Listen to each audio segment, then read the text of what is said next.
Great. What a knee bar, bro. It's the TPA podcast. What's up, Jesus, that guys? knee bar was so bad. What a knee bar, bro. Keep making me mad. Keep making me mad, man. Oh, And, guys, dude, what's up? and the thing is, Matt Riddle is never gets mad. He is Matt not never someone. gets mad. I mean, he didn't sound mad, but I'm sure He didn't inside sound okay. He watching didn't sound shitty mad. He wrestling sounded along with irritated. shitty MMA moves, he was probably pissed. Like he sounded fucking irritated, if anything. I've never seen Matt Riddle so irritated. But yeah, guys, what's up? It's the TPA podcast. We'll talk about that in a little bit. Um, first of all, we did not watch Super Showdown because why the fuck would we? Trash. I watched. Garbage. I watched something with a similar name that was actually good, but we'll get to that. Mm-hmm. We'll Oh get to yeah, that. oh yeah. Love that shit. But yeah, the only thing I saw was the stupid fucking pyro that they got and the clips of a match that I didn't want to see any of, but apparently it was so bad that we had to see. We'll get to that in a second. But yeah, Yes. what's up, guys?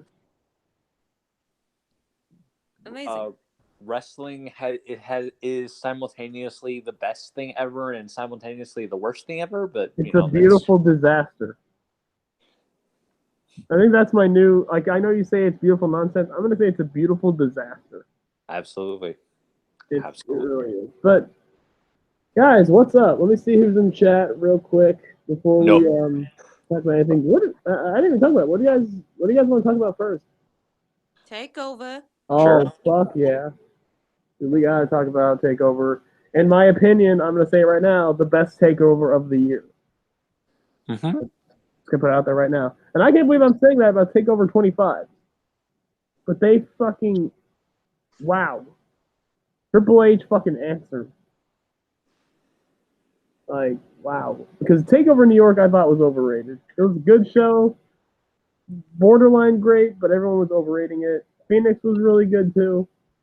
To me, this was like almost the perfect takeover. Almost. Outside of one match, but even then, it was we kind of expected it, so no lie. Me and Asia went 4-1 4-1. because we were fucking idiots because we picked Tyler Breeze to win. Yeah, that. And wait, yeah, because and Brandon, did you pick Tyler Breeze or did you pick Dream? Yeah, I went. You guys went 4-1. I went 4-2. I think. Are you 3-2? You mean? No, because I I think had. he had EO winning. He Yeah. had EO. Oh yeah. Yeah. I I went. thought about the main card. Yeah, What? I don't Yeah. think we didn't predict the other two, like the pre-show matches. The No, takeover was because we good. didn't, What's up, because they Dominique? weren't confirmed. We're talking about the main card. Yeah, let's talk about the main card. We'll talk about Bianca versus Mia later because oh my god. Yeah. But yeah, I'm gonna say watching it back. For me, I would say Breeze Dream stole the show. interesting because ooh, I did not think that. I think two matches were better than that. Okay. I say Matt Riddle versus Roger Strong was the match of the night. And I agree with I two. was To I was me, stuck between that one and Breeze Dream. I was stuck between those two. yeah, basically every match on this show was great and or amazing, except for the women's match, which is saddening to Which say. the Well, women's match. can we just get to the women's match right now? Because oh my god, Which I mean, it wasn't. You're ready, Asia. You're ready for this, aren't you? I'm just gonna let you. I'm gonna let you have this first because this. Oh, you've been waiting for this, haven't you? I mean, it wasn't bad. It was Of course good, it but it wasn't. wasn't. It's Io and But Shayna. It can't be everyone was trying bad. to say it was going to be a great match compared to their Stardom days. I'm like, guys, they're not. no, No, it's not going to be no. like that. It's Guys, not. They I have can guys, tell that. limitations, it's a and different company. It's you a already different know a company. standard Shayna Baszler match is going to be. Her opponent's going to get some offense in by the beginning. Then she's going to take over for the majority of the match. Then the opponent's going to sell for most of the match. Then the opponent's going to get some offense. And then the opponent's going to try to interfere. And then Shayna retain. That's how a standard ass Shayna Baszler match is. Exactly. So And I we just can. I just want to say this right now because I don't think people understand, and it's surprising how people don't understand from the last time we saw this, which was AJ versus Nakamura. Guys, it's a different company with a different presentation with different producers wrestling working on the wrestling matches. It's not going to be the same. It's not gonna be the same. You're not Like- gonna expect a great women's match from that came from Stardom automatically drop into WWE/NXT hands. It's not gonna be like that. It's So not. please, Like if we were to go by numerics, their starting match, I think I would say was like a 9.5 to a 10. This match was about a 7. A 7. I'll say a 7 too. So yeah, and then It was good. First of all, that tells you how great this takeover was. The worst match on the show was a 7 out of 10. It was good. Wasn't great. It was but good, That's especially the last but- minute or so. Was very dramatic. But for EO, this is EO's first official singles match on the takeover, and watching the match multiple times, I expected a lot out of her, and she just gave me the same like sort of EO we've been seeing in NXT for a while now. Nothing really new came out of her, except of course the finish and then the post match beatdown. So of course, Talk about that. We gotta talk about it. Let's talk about how stupid NXT has made Io Shirai look. Well, I'll get to that. So Io at one point she's about to do the moonsault. She goes and looks. She see the two ponies.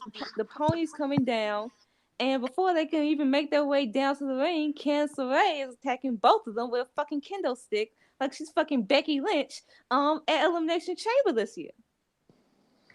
She's just backing the fuck out of both of them. I'm like, okay, but then you see Io. What is she doing? No, she's not focusing on Shayna. She's cheering like a stupid baby face for Candice to take them out when you should be focusing on Shayna. So at this point, I'm like, okay, Shayna might as well just go ahead and beat you clean. So then she turns her back towards Shayna. Shayna's about to roll her up for the 3. She kicks out. They go back again and again. And then Io trying to show off by doing this pinning combination, giving her back to Shayna, and you know what Shayna does.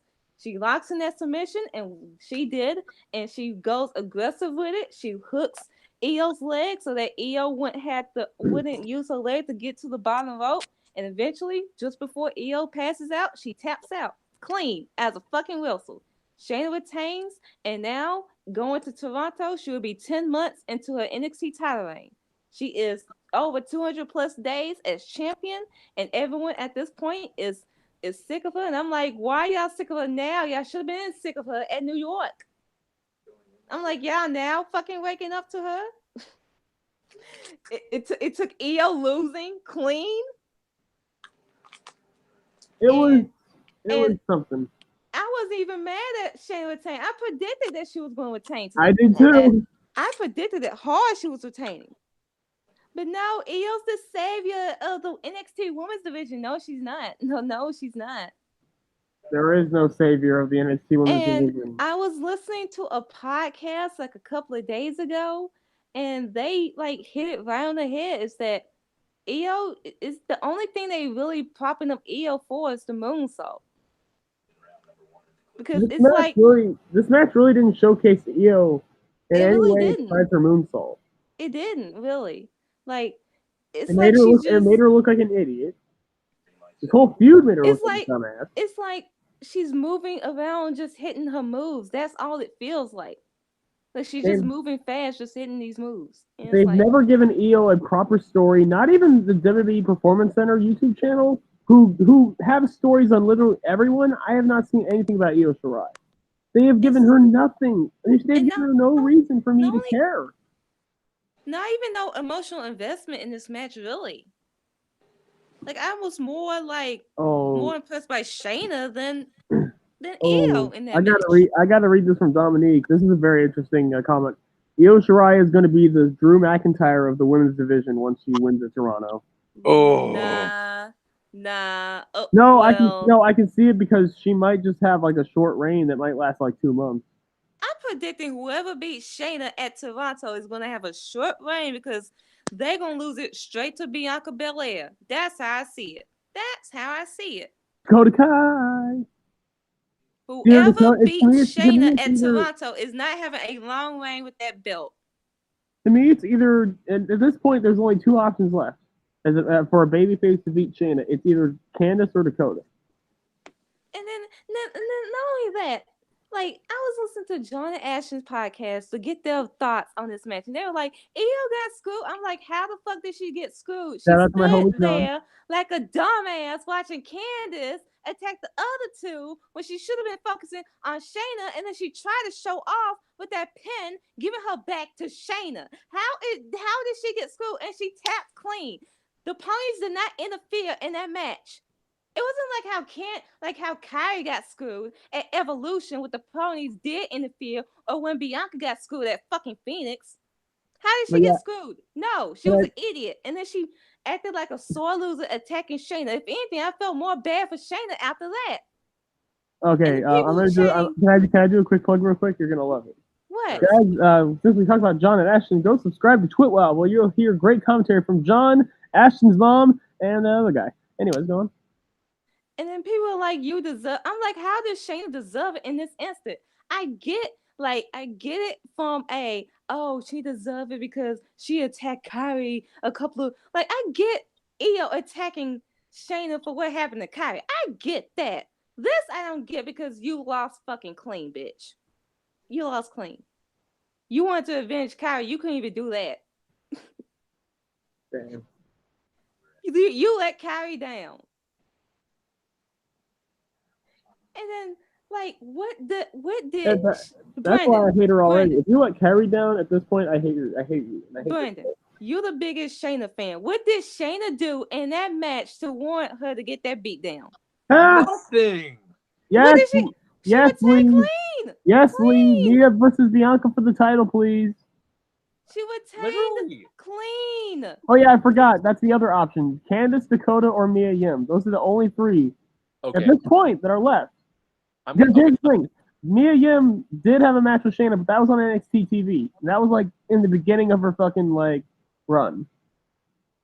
There's a whole new Mia Yim. What did she do to warrant that beat? I would understand if Shayna was cheating, but she didn't. She didn't cheat. She won clean. Clean.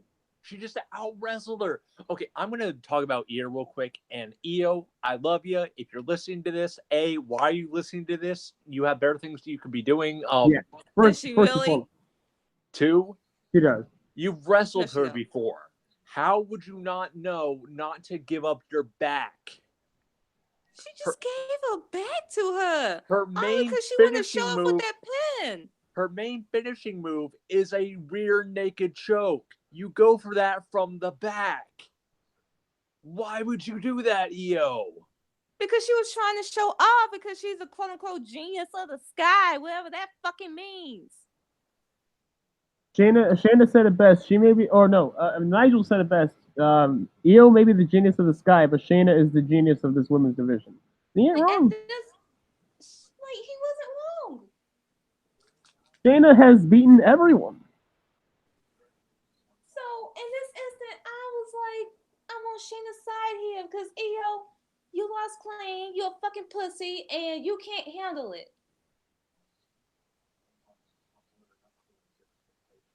Right. And then she tries to attack Shayna, and then she's like, I'm not done with Shayna. You lost clean, bitch. You go to the back of the line. Go on another rematch, and then maybe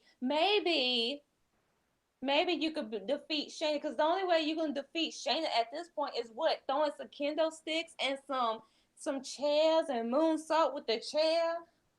That's your only way? I just realized something what they're probably going to do. They're gonna have it be Shayna's gonna get pissed off that Io attacked her after the match. She's gonna go up to Regal, she's going to ask to face Io again because she felt disrespected via Io attack. That would make Shayna look like a fucking idiot. No, I know, but it's beat her clean. You do not need to go challenge her. No, you. I know, but it's NXT. It's Triple H. It's Triple H, guys. Even he can't be that dumb. Io again. You beat her clean. You have nothing else to prove to Io. Io need to go prove herself to you at this point. But yeah, of the sky. what I was gonna say is Shayna's gonna go up to Regal. She's gonna ask to challenge Io, but because it's gonna be because to be obvious, Shayna's gonna challenge Io to a submission match. Io's going to somehow beat her, and that's gonna be how Io gets the NXT title. So what do we want? How do you want this NXT Women's Championship arc to go? Because I personally want it to be, since Mia Yim, as we'll go through in a minute, basically won the rubber match against Bianca. I want Mia Yim to go after the title next, and then Bianca beating her for the belt. Sure. Yeah. That's what I want. Yeah. Go for it, please. Because if you don't, even though they do count their first match, they counted the takeover match they just had, the pre-show match, as the rubber match. So Mia Yim basically kind of won the feud, but have it to where like Mia's building all this momentum, wins the title, and then she loses it back to the same woman she got all that momentum from, Bianca. Have it drive Bianca. Like, you can do so much. And now, if you want Dakota in there, how's that cheering? Who's cheering something? It's just not the one. I guess we Brandon, finally got Brandon, wait, Brandon, what is that? What are you chewing? Oh, Bradford from Peanut Butter Crackers. I'm sorry. Oh, yeah, it's always a rapper, yeah. I'm hungry. I can't help myself. Anyway, go on. Right. Although I would say I would want Dakota in there too. So. She's just not the one.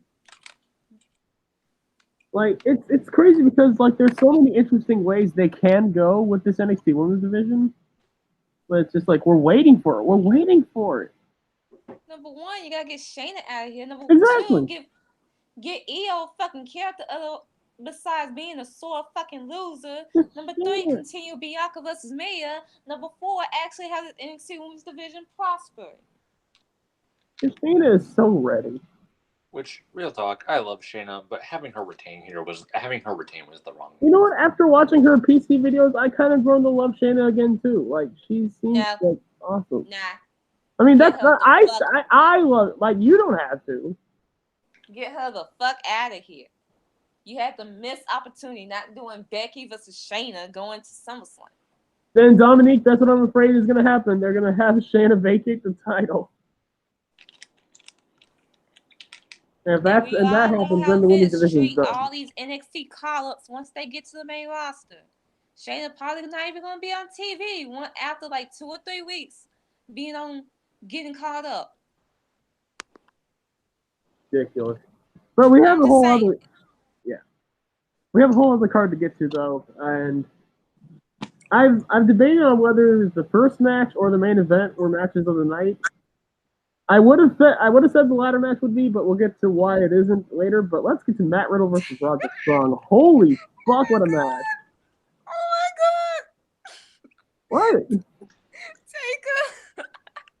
Please tell me he buried Goldberg on Twitter. No, he liked the Instagram comment saying, "Can you please stop bringing Undertaker back now? Jesus Christ! After everything he's done for the company, just let him retire in peace." Literally, the match was terrible because 2 guys are in their 50s and they can't compete at main event level anymore. You saw how Taker was struggling to stand after just 5 minutes, and Goldberg was too weak to even pull off a jackhammer. Just let them live out the rest of their lives in peace, or they'll end up getting seriously hurt.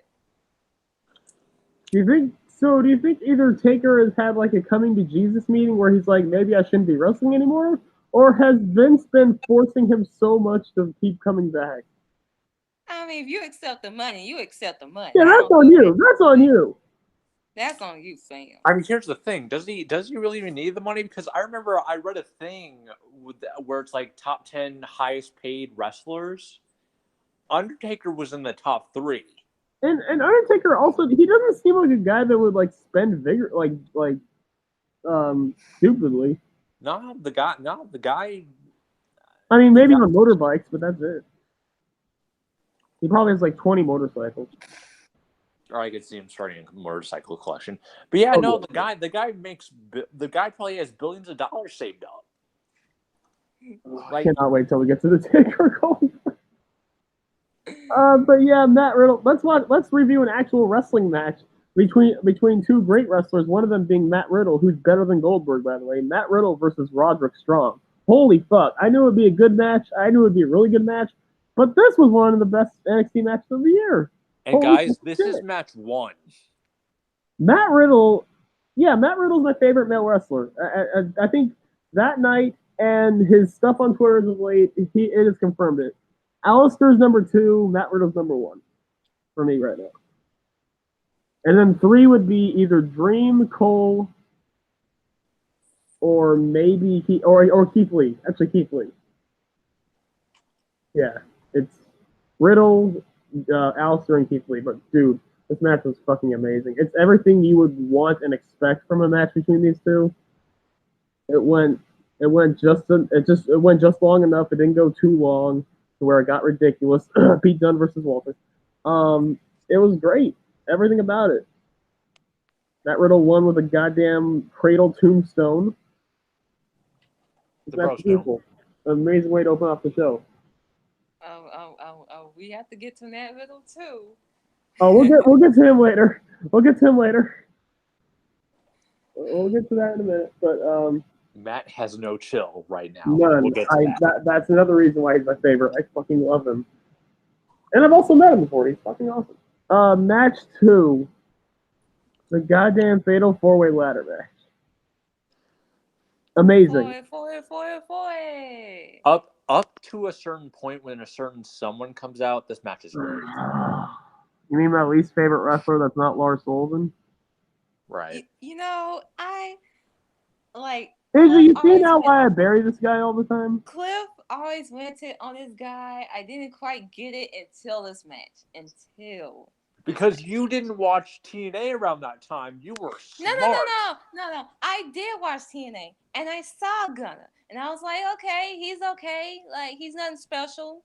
And now we get to TakeOver 25, and then he barely catch, like, Montez doing this over-the-top move over the ropes, and he almost fell, like, almost landed on himself. And because he was way too far back.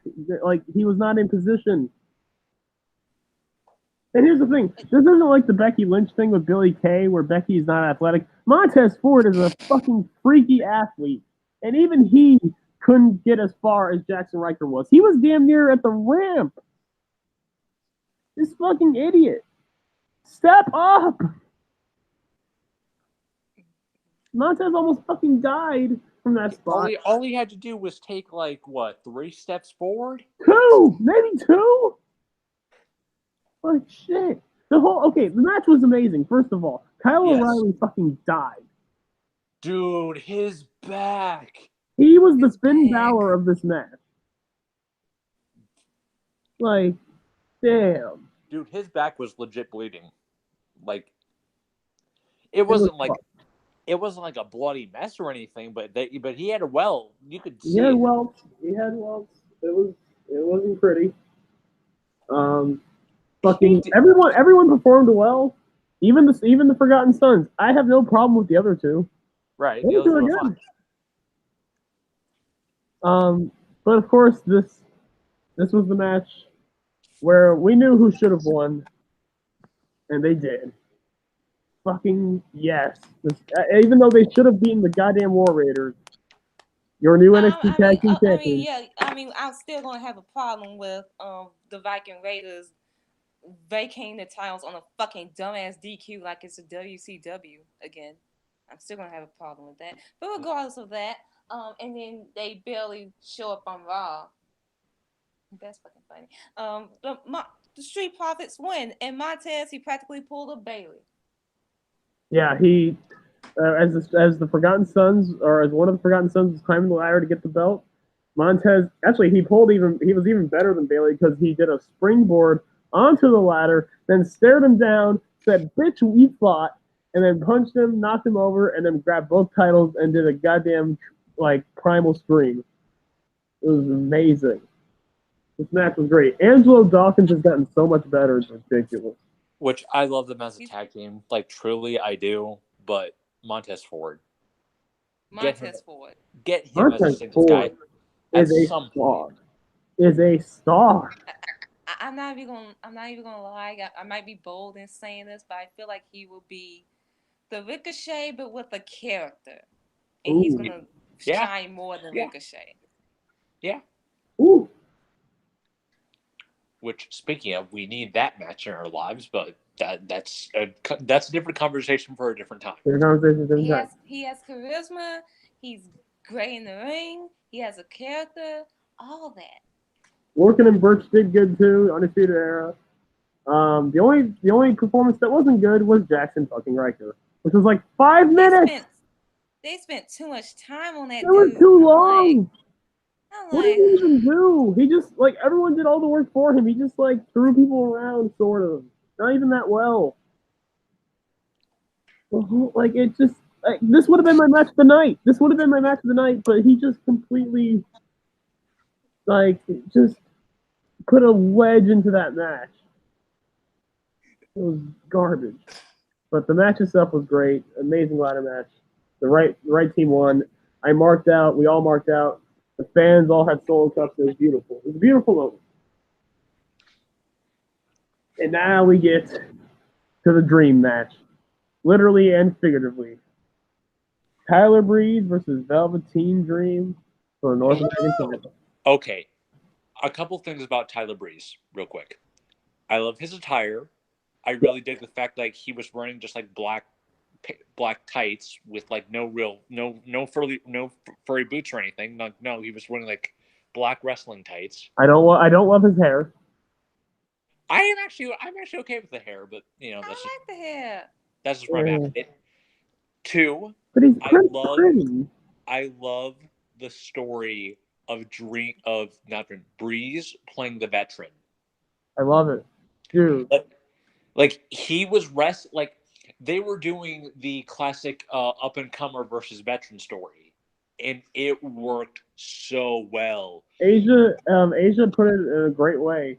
This is basically the WrestleMania 19 Shawn Michaels Chris Jericho. Yes. Yes. This was it.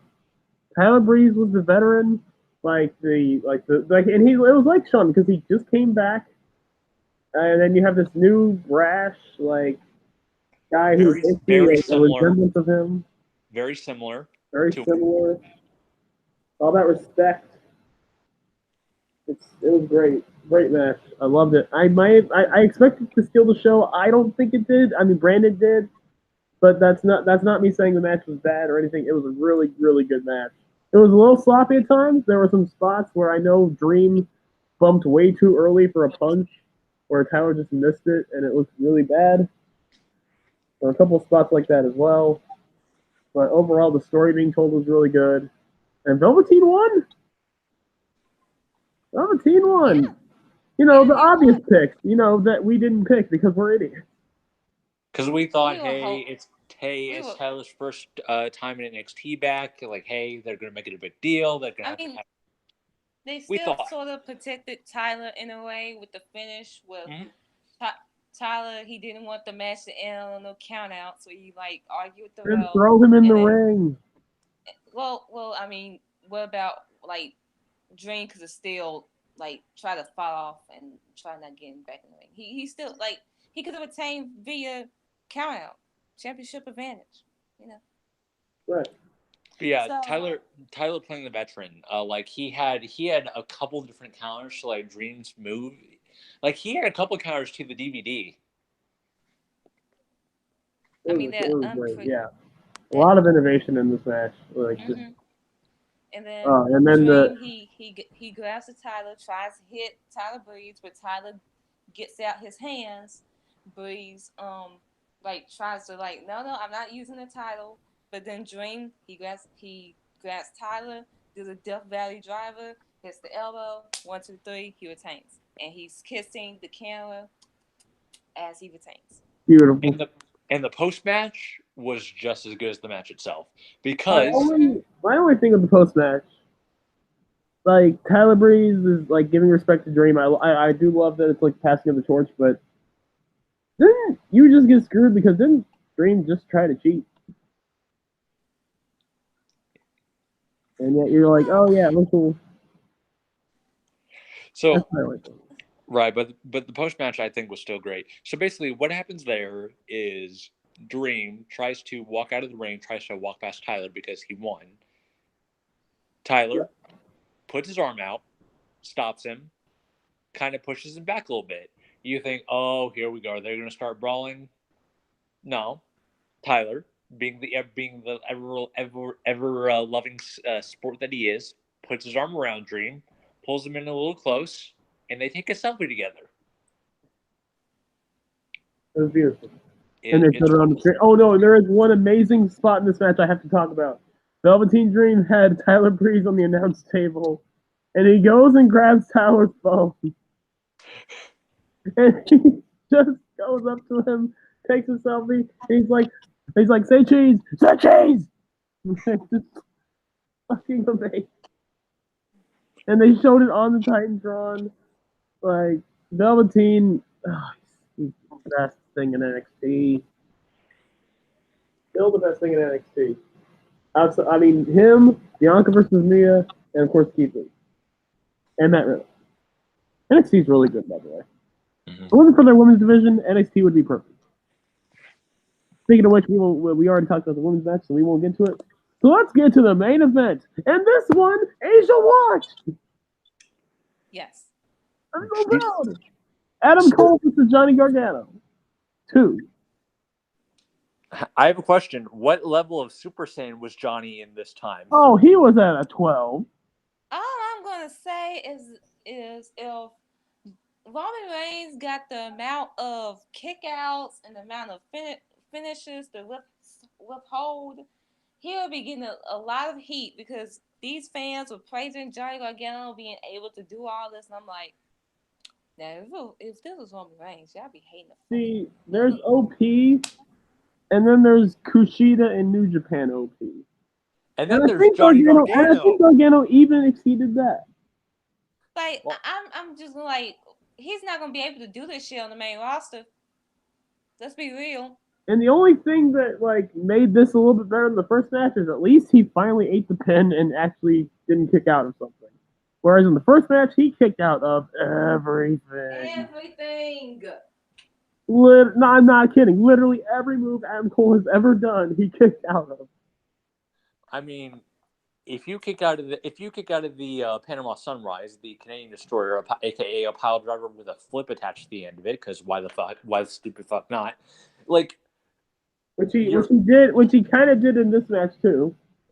At that point, you need to stop and just reevaluate. I mean, Cole hit 2 Panama Sunrises, by the way. It took 2.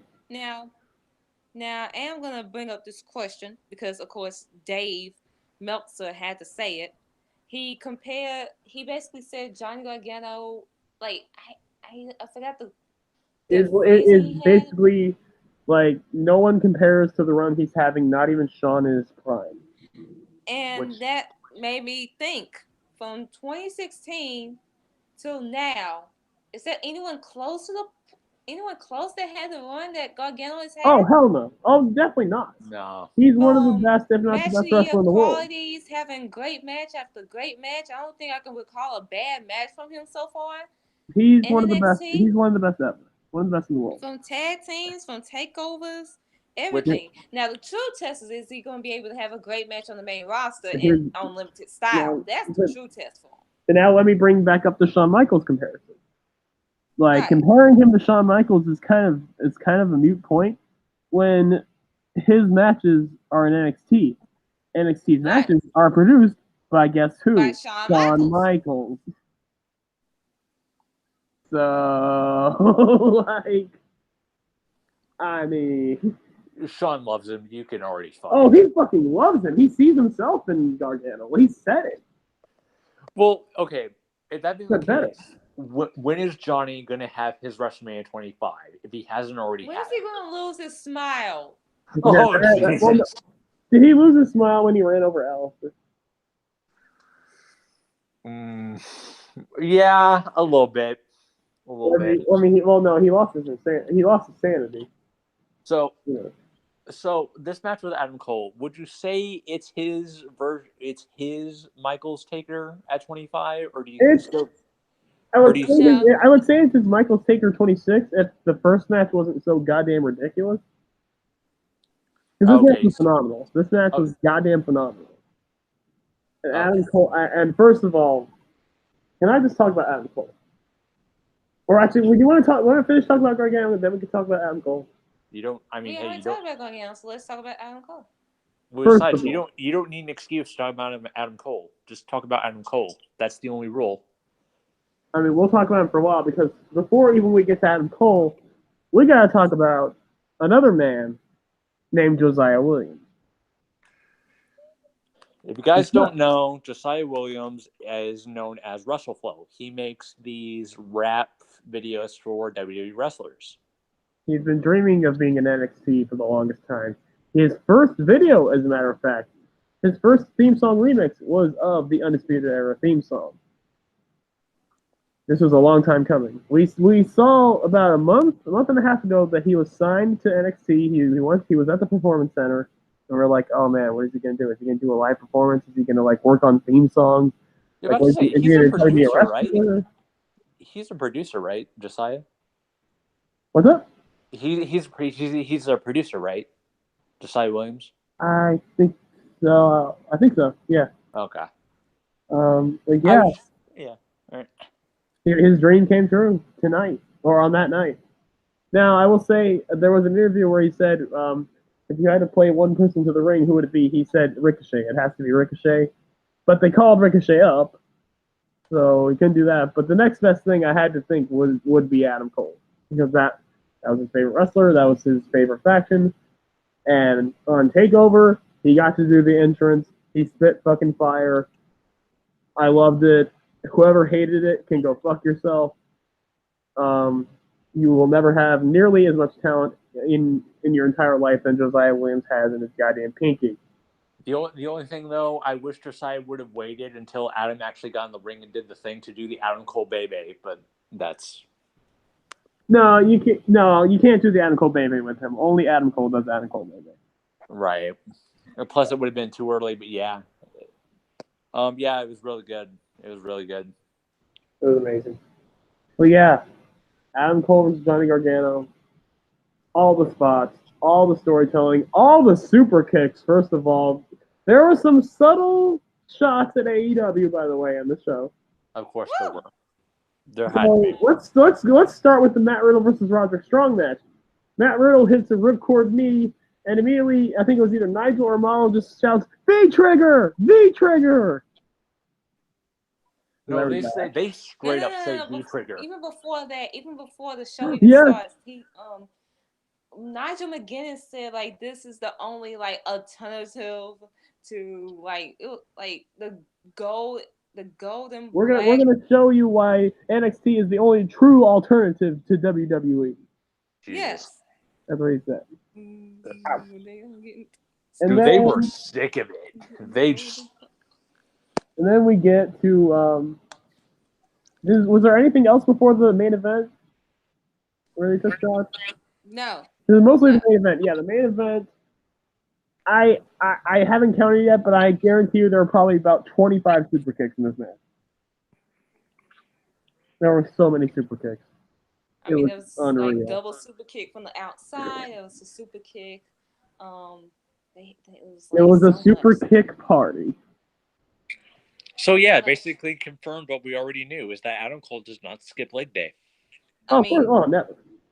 the story of the match was Gargano's knee. His knee gave out and played into the finish. And one of the most brilliant spots of the match, Gargano applies the Gargano escape with his leg crossed to where Cole can't grab his bad leg. Jesus. Fucking brilliant. But it wasn't enough because at last, not only is Johnny Failure back in his correct form, his true form as being a failure, which I know and love him as. I love you, Johnny, but you're meant to be a failure. But at long last, after years, after this has been long overdue, Adam Cole finally wins the NXT title. He is now the world champion of NXT. He is now the top guy. About fucking time. He's like Like that's the thing going into this show. I was like, there has to be at least one member of Undisputed Era winning, because I was kind of scared with the other two going into the ladder match. They were possibly gonna win. I was like, there's no way Strong winning, and I was like, more than likely Adam Cole's winning, because we all know Gargano. We all know his history with championships. He's a chaser. He's not meant to be a top guy like for a long He's time. It was a not. fairy tale story. He had his moment. He had his Cinderella story. It was And beautiful. now it's time. It was time to drop the belt. Yeah. I mean, and hey, Jarvarus, you could say he's Kushida 2.0, but just like Kushida, when he faced Hiromu Takahashi, it wasn't enough. It wasn't enough. And your new champion, Adam Cole, about fucking time. I'm sure Kevin Owens is about to jump on him and hug him right now because they are best friends. That's the thing with Adam Cole. He did not, again, like Shayna, he did not cheat. He won clean, just like he did in the first fall at New York. Speaking of which, I talked about it with Asia. Adam Cole and Kevin Steen are my new ship couple. Which I think, Asia, even you said it. You said, why does Adam Cole need the Undisputed Era? He don't. Technically, he don't. If anything, he needs to cut them off. He's the only one on his team that won, and they never seem to help him. And then, as he said, like a couple of weeks ago on NXT, every time Roger Strong interfered in his matches, he lose. Which I've been saying, it should have been Roddy should have been the one kicking Adam out. We should have gotten Adam Cole as the babyface, but that's neither here nor there. Actually, he won the first fall in New York clean without Undisputed Era until he lost, and when they got involved, he won clean here without their help. Actually, I want that now. Like, can we do that now with Adam Cole as champion? Can we have him be kicked out of Undisputed Era and have Roddy take over? Let's go. Please. Let's do it. Yeah, it's long overdue. Adam Cole has been having the best matches. He's sold the most merch. He's been basically the face of their brand for over a year now. Which, guys, if you love heel Adam Cole, as we all do, because why wouldn't you love Adam Cole? He's the best thing. He's the best boy. We're great. But babyface Adam Cole is just as good. With how over he is, even as a heel? Dude. Yeah, he's over. He's like super over as a heel. The crowd booed Gargano. What do you think is going to be? Booing Gargano. They were like, I was afraid if Gargano was retained. I was like, if Gargano when Gargano's music hits, they booed, and when they announced his name, they booed. Like it was audible boos. I was like, wow. For Gargano. That showed these fans knew it was Adam Cole's time. It was like if they don't pull the trigger now, it's over. Like Johnny Gargano's can become Johnny Cena. And no one wants that. No offense, John. But yeah. But yeah, if you guys thought Adam Cole was over as a heel, just wait till he becomes a babyface. He's just over in general because he's wonderful and he's brilliant and he's perfect at everything he does. Adam Cole, you know what? Yeah, fuck it. Adam Cole transcends heel and face. He is Adam Cole. I hope, Jarvarus, you're right.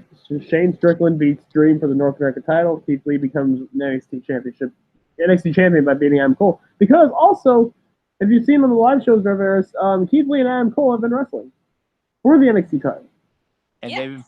And almost like maybe they're, I don't know, maybe preparing for a takeover match.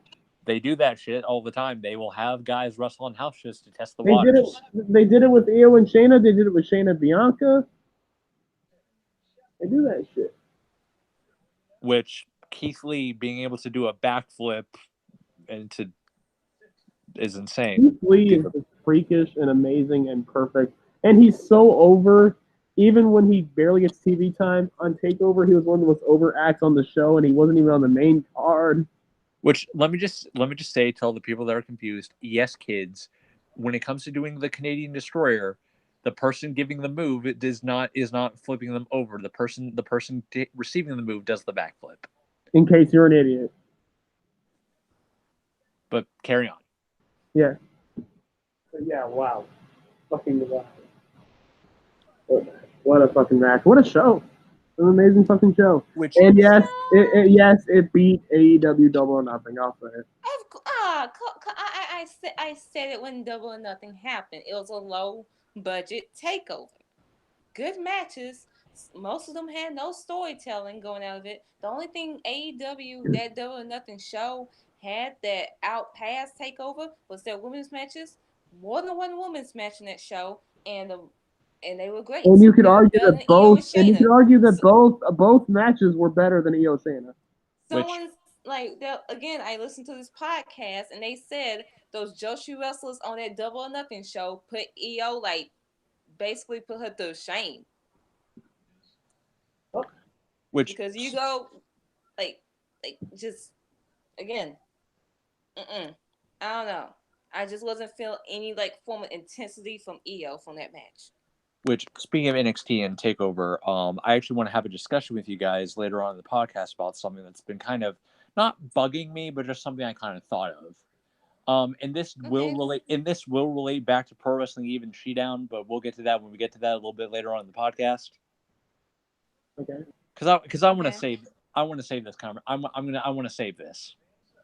Okay. Yeah. So that was TakeOver. I'll give TakeOver a 9 out of 10. 9 out of 10. Yeah, 9 out of 10. The 1 point goes off for the Io Shayna match. I'm sorry.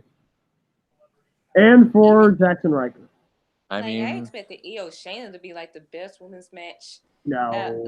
This year. Like, it wasn't even better than Bianca versus. It wasn't even better than Bianca versus Mia Yim.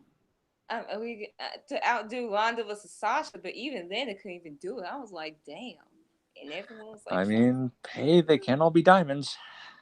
Ooh, good. And this is the genius of the sky. Ooh. I'm gonna have to watch Ronda versus Sasha and then Bianca versus Mia because I'm not even sure if Ronda Sasha tops that. You mean you're gonna have Ronda Sasha tops it, and I have to say it. Should we watch both matches together? Yes. After the show. That's one hell of a date night. Shut up. I know. Okay, I'm still waiting for that Becky Charlotte Evolution quality of match though this year. Right. We're gonna get it. Oh, we'll get it. Ronda Sasha came really close, but Ronda had a few botches that I was like, eh. It's Ronda Rousey. What you expect? Well, exactly. Yeah, I mean, yeah, it was an amazing match. Sasha Banks had a 20-star level performance. Ronda had about 2.5, 3. So how were we on SmackDown? Because oh my god. Okay, you shouldn't expect anything out this Raw out of the SmackDown because basically I don't even want to talk about SmackDown because SmackDown fucking sucked. I don't even want to fucking talk about SmackDown. That SmackDown was ass. Fuck SmackDown. That was an ass SmackDown. Good Fuck that SmackDown so fucking hard, that shit show. Because Becky wasn't on it. Becky makes everything better. Well, Brandon, you're not even wrong, and that's totally 100% correct. But even after that, this show... No, I don't even remember what happened, but it was so fucking boring. Fuck Shane McMahon. Fuck all that shit. No. Let's talk about Raw, and let's talk about possibly the worst women's match of the year. Oh my god! Let's go! Charlotte Flair versus Lacey fucking Evans. Before we get to that, Becky Lynch, she comes out earlier in the show. She's come this promo saying how, again, she's happy about what she did at WrestleMania, happy about contentment, happy that she achieved all her goals, but that now she can't be happy because she knows that she has a threat on her in the form of Lacey Evans, in the form of Charlotte Flair, and that she's going to have to take care of Lacey Evans again despite beating her at Money in the Bank clean. Lacey Evans comes out and she's like, I cost you the title at Money in the Bank, and you can't get me out your head, and blah blah blah. Then Charlotte comes out. I'm like, what the fuck? What you doing here? You need to stay on SmackDown. She like, I beat you, Becky, so you can't make any excuses. And I became 9-time, and I'm on my way to beating my dad's records of world championships. I'm like, here we go. So then, Lacey either pushes or tries to go for her woman's right on Charlotte, but the way Charlotte sold it was like Lacey was so bad even before the match she botched. So So they having it was Lacey with Charlotte. Okay, this is Vince's wet dream at this point because it's like his new fave versus his all-time fave in Charlotte Flair and Lacey Evans. So they just tied it up. I was like, what is going on? But this is low-key interesting. I'm gonna try to give it a chance. And then they tie up. They come back from commercial. They still tie it up. It's rough. Eventually, they start botching. Lacey, she does a quote unquote leg sweep that completely missed Charlotte, and then she tries to do her like elbow over the top rope. She missed that completely. Charlotte, she's going for a figure four. She waits for Lacey because it's like she's doing a figure four. She turns around so Lacey can kick her straight into like the turnbuckle, but Lacey missed that cue. So then she turns around again, grab Lacey's leg so Lacey can kick her into the turnbuckle. And it's like, and then you had the like there was so many botches, so many miscues. It was like wow. Can I just talk about? I mean, do you want to talk about the ending, and then you want me to talk about it? Because I got. I mean, you can talk now. Yeah, you can go. This was a complete fucking train wreck and disaster that cannot be described in words. To describe the first 5 minutes of this match, imagine two people who have never been in a fight in their lives. Imagine like two basketball players who've never had a fight in their lives. Have you ever watched a basketball fight? It's so fucking sloppy and goddamn like awkward. That's basically what this was. They were trying like this almost looked like a worked shoot, but neither of them know how to do shoot. Well, it was that's sloppy. the thing. Dave Meltzer tried to claim. Nothing. Dave Meltzer tried to claim it was a work shoot. This match, I'm not sure if it even was. But here's the thing: there's no way this was even rehearsed. There was no rehearsal. There was no like plans in this match. It felt like literally out of the blue. They're like, "Go wrestle," and they're like, "Oh shit, what do we do?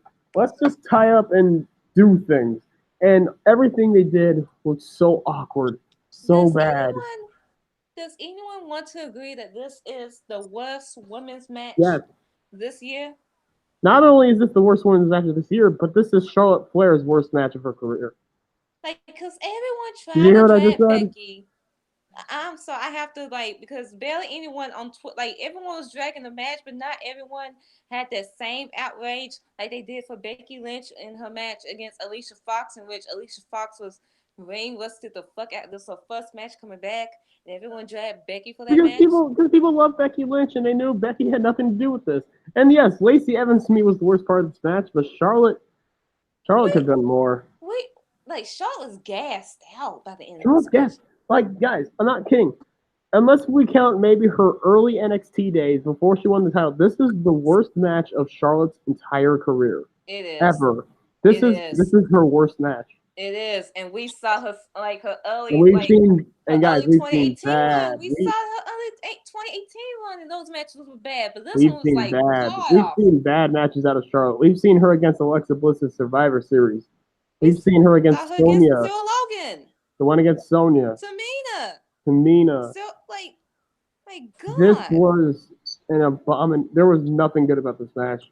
Maybe one counter out of one of Lacey's moves. The finish was the only good thing because basically Becky Lynch. I guess apparently some people were saying Charlotte called an audible, say, "Okay, we need Becky to come in here. She needs to save this guy." No kidding. And she did. That's the only time the fans actually reacted. First of all, it doesn't help when Becky Lynch is out there watching the match and the crowd is chanting, "We want Becky." What do you expect? Yeah. Becky Lynch is out there. What do you expect them to do? Yeah, two heels that no one likes. It's two people. No, it's two people. No, let me say this. Here's the concept. Why would you put two people that nobody likes in a match where Becky's at ringside and expect them not to shit on it? Like, what did you expect? They expected the two blondes to get over. No. And people try to say that Charlotte has heat. Bitch, where? This match didn't have heat. This had go away heat. This had we want Becky Lynch because we can't stand what's going on in this ring right now because this is awful. And I sort of love Charlotte Flair ironically, but I have to say it. This sucked. And people try to say Becky Lynch is the Fuck It's like off, Becky Lynch. it's not. It's not Lacey Evans' I'm best match on the main roster was against Becky Lynch. Lacey's best match on the main roster was against Becky Lynch. No questions. well, Bailey's no, came close. I'll say No, no, Bailey. no, no, no, no, no. Bailey came Bailey, close. Bailey, No, no, no. Bailey, Lacey was too sloppy. Lacey was too Bailey, sloppy. Too Bailey, sloppy. No, no. Bailey, Mm-mm. Bailey, Mm-mm. Bailey, Mm-mm. Bailey. You say so. Go back and watch that match. You say so. Bailey. You say so. Moving on. The match with Becky was decent. The match with Bailey was great. Whatever you good. Great. Good. Okay, I'll take good. I'll take good. But my point is that while Becky, she's not all that good in like Shut up. some people will argue she's not good They're at fucking carrying wrong. green They're count. fucking wrong. No. Some people You're, will argue that. Charlotte No. is not even that close at carrying green talent. Becky Lynch is a great technical wrestler and storyteller. Just because she's not a great athlete doesn't make her not a great wrestler. Fuck off. Shut the fuck up. Moving on. Like, not even gonna bother with that bullshit. People saying Becky Lynch can't wrestle. Becky did fuck a up. decent enough job at carrying She did Lacey great. Evans. She was the only thing that people fucking had interest in. What do you expect? Becky Lynch knows what she's doing. Charlotte cannot carry green talent. I'm sorry, she can't. And y'all try to pass her off as the best women's wrestler on either. Like, no, Becky can't wrestle. Shut the fuck up. About to say, I thought you guys were going to start hate fucking there for a minute, but I mean, we probably will. Right. No. But yeah. No. I mean, we'll see. So, do you even want to cover SmackDown, or are we just no? I mean, do you want to cover SmackDown? We still have more things on Raw that happened. Yes. Brock Lesnar, he was quote unquote guaranteed the cash in on Raw, and then Seth Rollins, he had a match against somebody, right? Did he have a match against somebody? Either way, Brock comes down, he attacks Seth, and like Paul's like, cash it in, like Friday. I'm like, Brock, you idiot. You dumbass. You idiot. You had him down. Then someone on Twitter pretty much made a thread saying why basically he wanted to like get even on Seth without having to take his title, per se. Right. I don't even know what happened on the Saudi show except for Taker Goldberg. So I don't even know. Okay, so did we talk about it? I didn't watch the show, but I got a gist of it on Twitter. So Seth Corbin opened the show. Seth retained clean. He retained. Then Brock comes out, cut like Paul. He trips. He trips, and then just about when Brock is about to cash in, Seth attacks Brock. He kicks him in the dick. Nice. Yeah. Attacks him with a chair multiple times, stomping him onto the briefcase, and he avoids the cash in. And everyone's like, oh, fuck. So Brock... It's going to be cool. So Brock Lesnar's an idiot. Yes, Brock's an idiot because he didn't cash in on Monday. He had the perfect opportunity to cash in. When Seth was weak and couldn't defend himself. Dumbass. And then everyone was like, oh, shit. This means he's going to cash in on Kofi. But spoil it, he didn't cash in on Kofi because Kofi retained and Kofi walked to the back, and that was it. I have to ask, was Taker Goldberg the main event? Yes, it was. Oh my god! It actually was. Oh my god! Yep. Oh my god! We were talking about how bad Charlotte Lacey was. Oh man, I have to think Goldberg and Taker was worse. We haven't seen it yet. I haven't seen the full match, so I can't judge yet. But how bad it is, I actually do want to see the full match now. Oh my god! But yeah, what else happened? Something involving No, that was basically it. That's mainly the main stuff. Oh no, we gotta talk about Bray Wyatt. So we got another episode of the Firefly Funhouse. You think, okay, maybe we'll get some progression on Bray Wyatt's character. Maybe we'll see this monster come back. Never ever end. So you're thinking maybe we'll get some more progression on Bray Wyatt's character. Nope. Is he just out here just still kidnapping kids? No. Bray Wyatt is now a fitness instructor. Okay, weird turn. Oh, yeah, Brandon, you don't know about this? They should explain what happened. Okay. In the words of Vince McMahon, that's some good shit. Speaking of, Some well, good shit. I'm glad you said that, Brandon, because Vince McMahon does play a role. Oh, motherfucker. The Vince puppet. Okay, hey, Oh, well, I know that. I saw that. That's been floating around Twitter for a while. and it probably will continue to for months and years. It's the best. And the Vince We got puppet a Bray Wyatt Wyatt jazzercise video. are dancing and exercising. The Muscle Man dance. Bray Wyatt shook his ass in the camera. We got Bray Wyatt shaking his ass. I mean, This happened. legitimately, yeah, apparently he was trying to lose weight at one point. So yeah. Bray Wyatt twerked. Jeez. This happened. I don't know what to think of it. To this day, I still don't know what to think of it. If this is amazing It's or not. amazing. It's amazing. And oh my gosh, I love it. JoJo fucked that.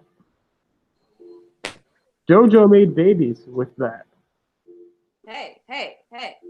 She ain't wrong. I really wonder what their home life is like. I'm just gonna throw that out there. Brandon, you gotta see. I gotta show you the video. Eventually, during this thing, I gotta show you it. No, seriously, I'm just wondering, like, what their home life is like.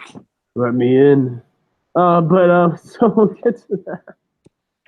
Is there anything else?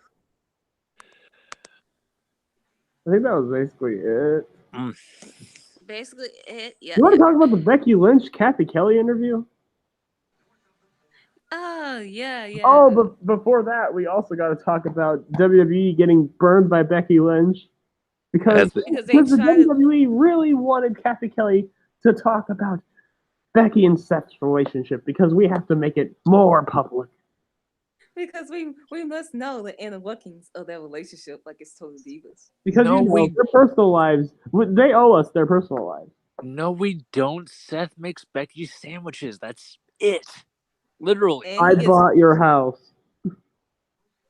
I mean, the only thing we need to know is he on bottom?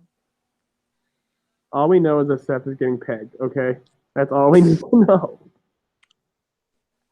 But yeah, Becky basically said, fuck that shit. You are not going to be asking me that, WWE. Take that shit down. And they did, because WWE is also Becky's bitch.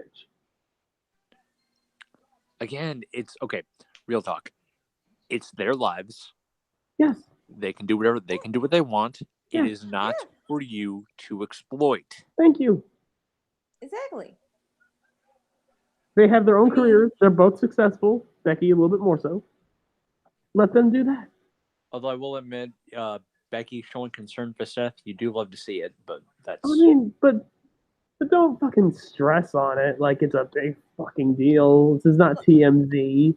It's not like, come on, guys, and because they're putting more emphasis on the fact that they should stay together forever when we all know Seth's. Yeah, that's the problem. Yeah, that's the problem. If they ever break up, then it's like that's even more public. That's why the John Cena and Nikki Bella engagement thing went so bad.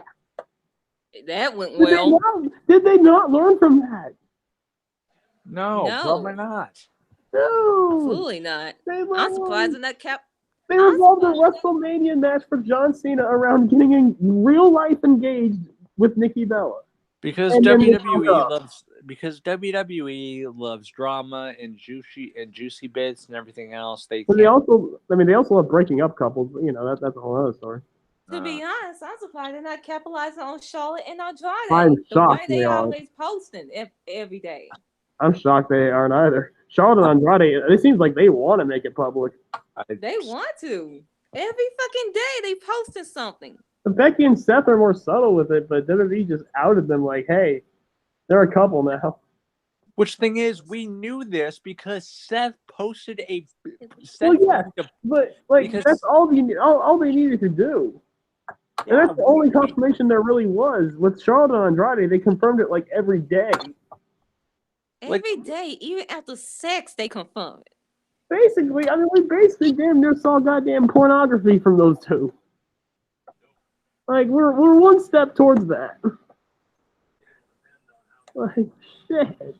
I simultaneously love and hate the WWE at the same time. It's a weird relationship.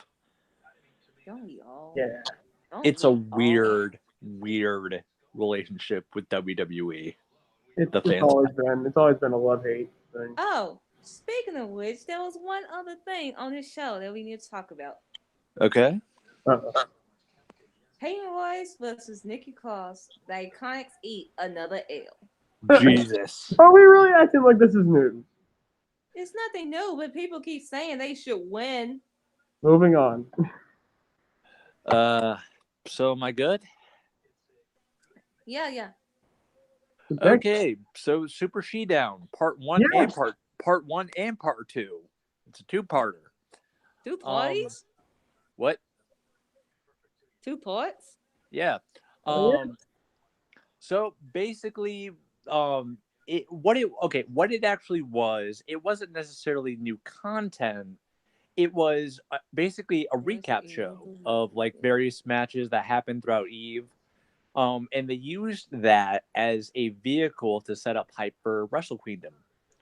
A lot of it was a few matches, and then they would have Rhea O'Reilly and one of the owners, Daniel Reed, basically talking about like the implications and like the consequences and whatnot. Really good stuff. Really good stuff. They even got a Stardom match between Utami and Viper for the Eve International title. So that was really good. The entire stream. Every now and again, it would be they would show a few Jamie Hayter matches. I used to say I was happy about that. Talk about your girl, Jamie Hayter. Okay, so for those of you that don't know, my profile picture is of a wrestler that wrestles in Eve by the name of Jamie Hayter. Or if you follow Stardom, more specifically, if you follow Oedo Tai, she is a member of Oedo Tai. Yeah. So, I've described her as basically a female Edge, in that she's not necessarily the biggest or the fastest, but she's the smartest. In my opinion, yeah, she's the smartest one in Eve, because she will take advantage. She will take advantage of certain situations. Can you say she's the ultimate opportunist? Very much so. Ooh. Very, very much so. Yeah. In fact, I can even say like the big reason I say this is because Eve has a tournament called the She One, and obviously I make jokes on here, but you can tell it's playing off the G1. For New Japan, the She One tournament is basically a 4-show match tournament. Block A, B, and C. It was Jamie versus Viper in the A block, I think. If you guys have seen Viper / Piper Niven, you know she's a big girl. She hits hard. So, what does Jamie do? Jamie isn't necessarily bigger than her, and granted, she's faster than her, but that wouldn't really do much. What does she do? She grabs a chair, beats the shit out of Piper for a few minutes, takes control, curb stomps her ass onto the steel chair, pins her, 1, 2, 3. And then, on top of that, they had a triple threat elimination match in the finals. It was Jamie Hayter. I'm trying to think. I'm trying to remember. If I remember right, it was Jamie Hayter, Charlie Morgan, and then it was Kaylee Ray, I think. I could be wrong about that, but I know Jamie was in this match. Basically, what happens is someone goes for oh that's right, yeah, it was a yeah I'm blanking on the other two, but I remember Jamie being in it. So someone hits their finisher on one of the opponents, and then Jamie eliminates them, like throws them out of the ring, and then pins them, and then she wins. So Jamie wasn't really doing. So Jamie was basically the like brains of this entire match. Like she was the one that was picking her spots. Okay. And yeah, she's really, really good. Fucking awesome, man. So do you mind if I lead that into the discussion I want to have? Sure. So I've been watching Eve for about a period of about 3 to 4 weeks. I've been going back and watching shows and whatnot. And I recently watched the She Brawls on Fridays. Or whatever show it was that Toni Storm had her last match against Jordan Grace. And it got me thinking that I feel like with WWE, because it's WWE, even if it's the NXT or NXT UK brands, I feel like the wrestlers that get signed there, no matter how invested in them I might be, I feel like that's not enough for me to get invested within WWE's product. Like, and I feel bad about that because I enjoy WWE. I enjoy WWE as a whole. The problem is it just feels weird because it's that love-hate relationship, and so I can't really get excited for wrestlers I enjoy there. Like it's this weird effect of like Toni Storm. I love Toni to death. Toni time, all the time, every time. But in saying that, knowing that I love Toni as much as I do, knowing that I enjoy NXT UK and I enjoy NXT, WWE's main roster product does not do it for me. On top of that, they did the whole Saudi thing too. Right. So it's like, I don't know, it's this weird thing, right, where I feel bad for not supporting the wrestlers I like there, but I feel like you support the wrestlers, you just don't support the system. Like that's benefit. Exactly. I can support the wrestlers I like and not like the booking overall. Right. I support Becky Lynch, but I'll also say that Vince McMahon is a piece of shit.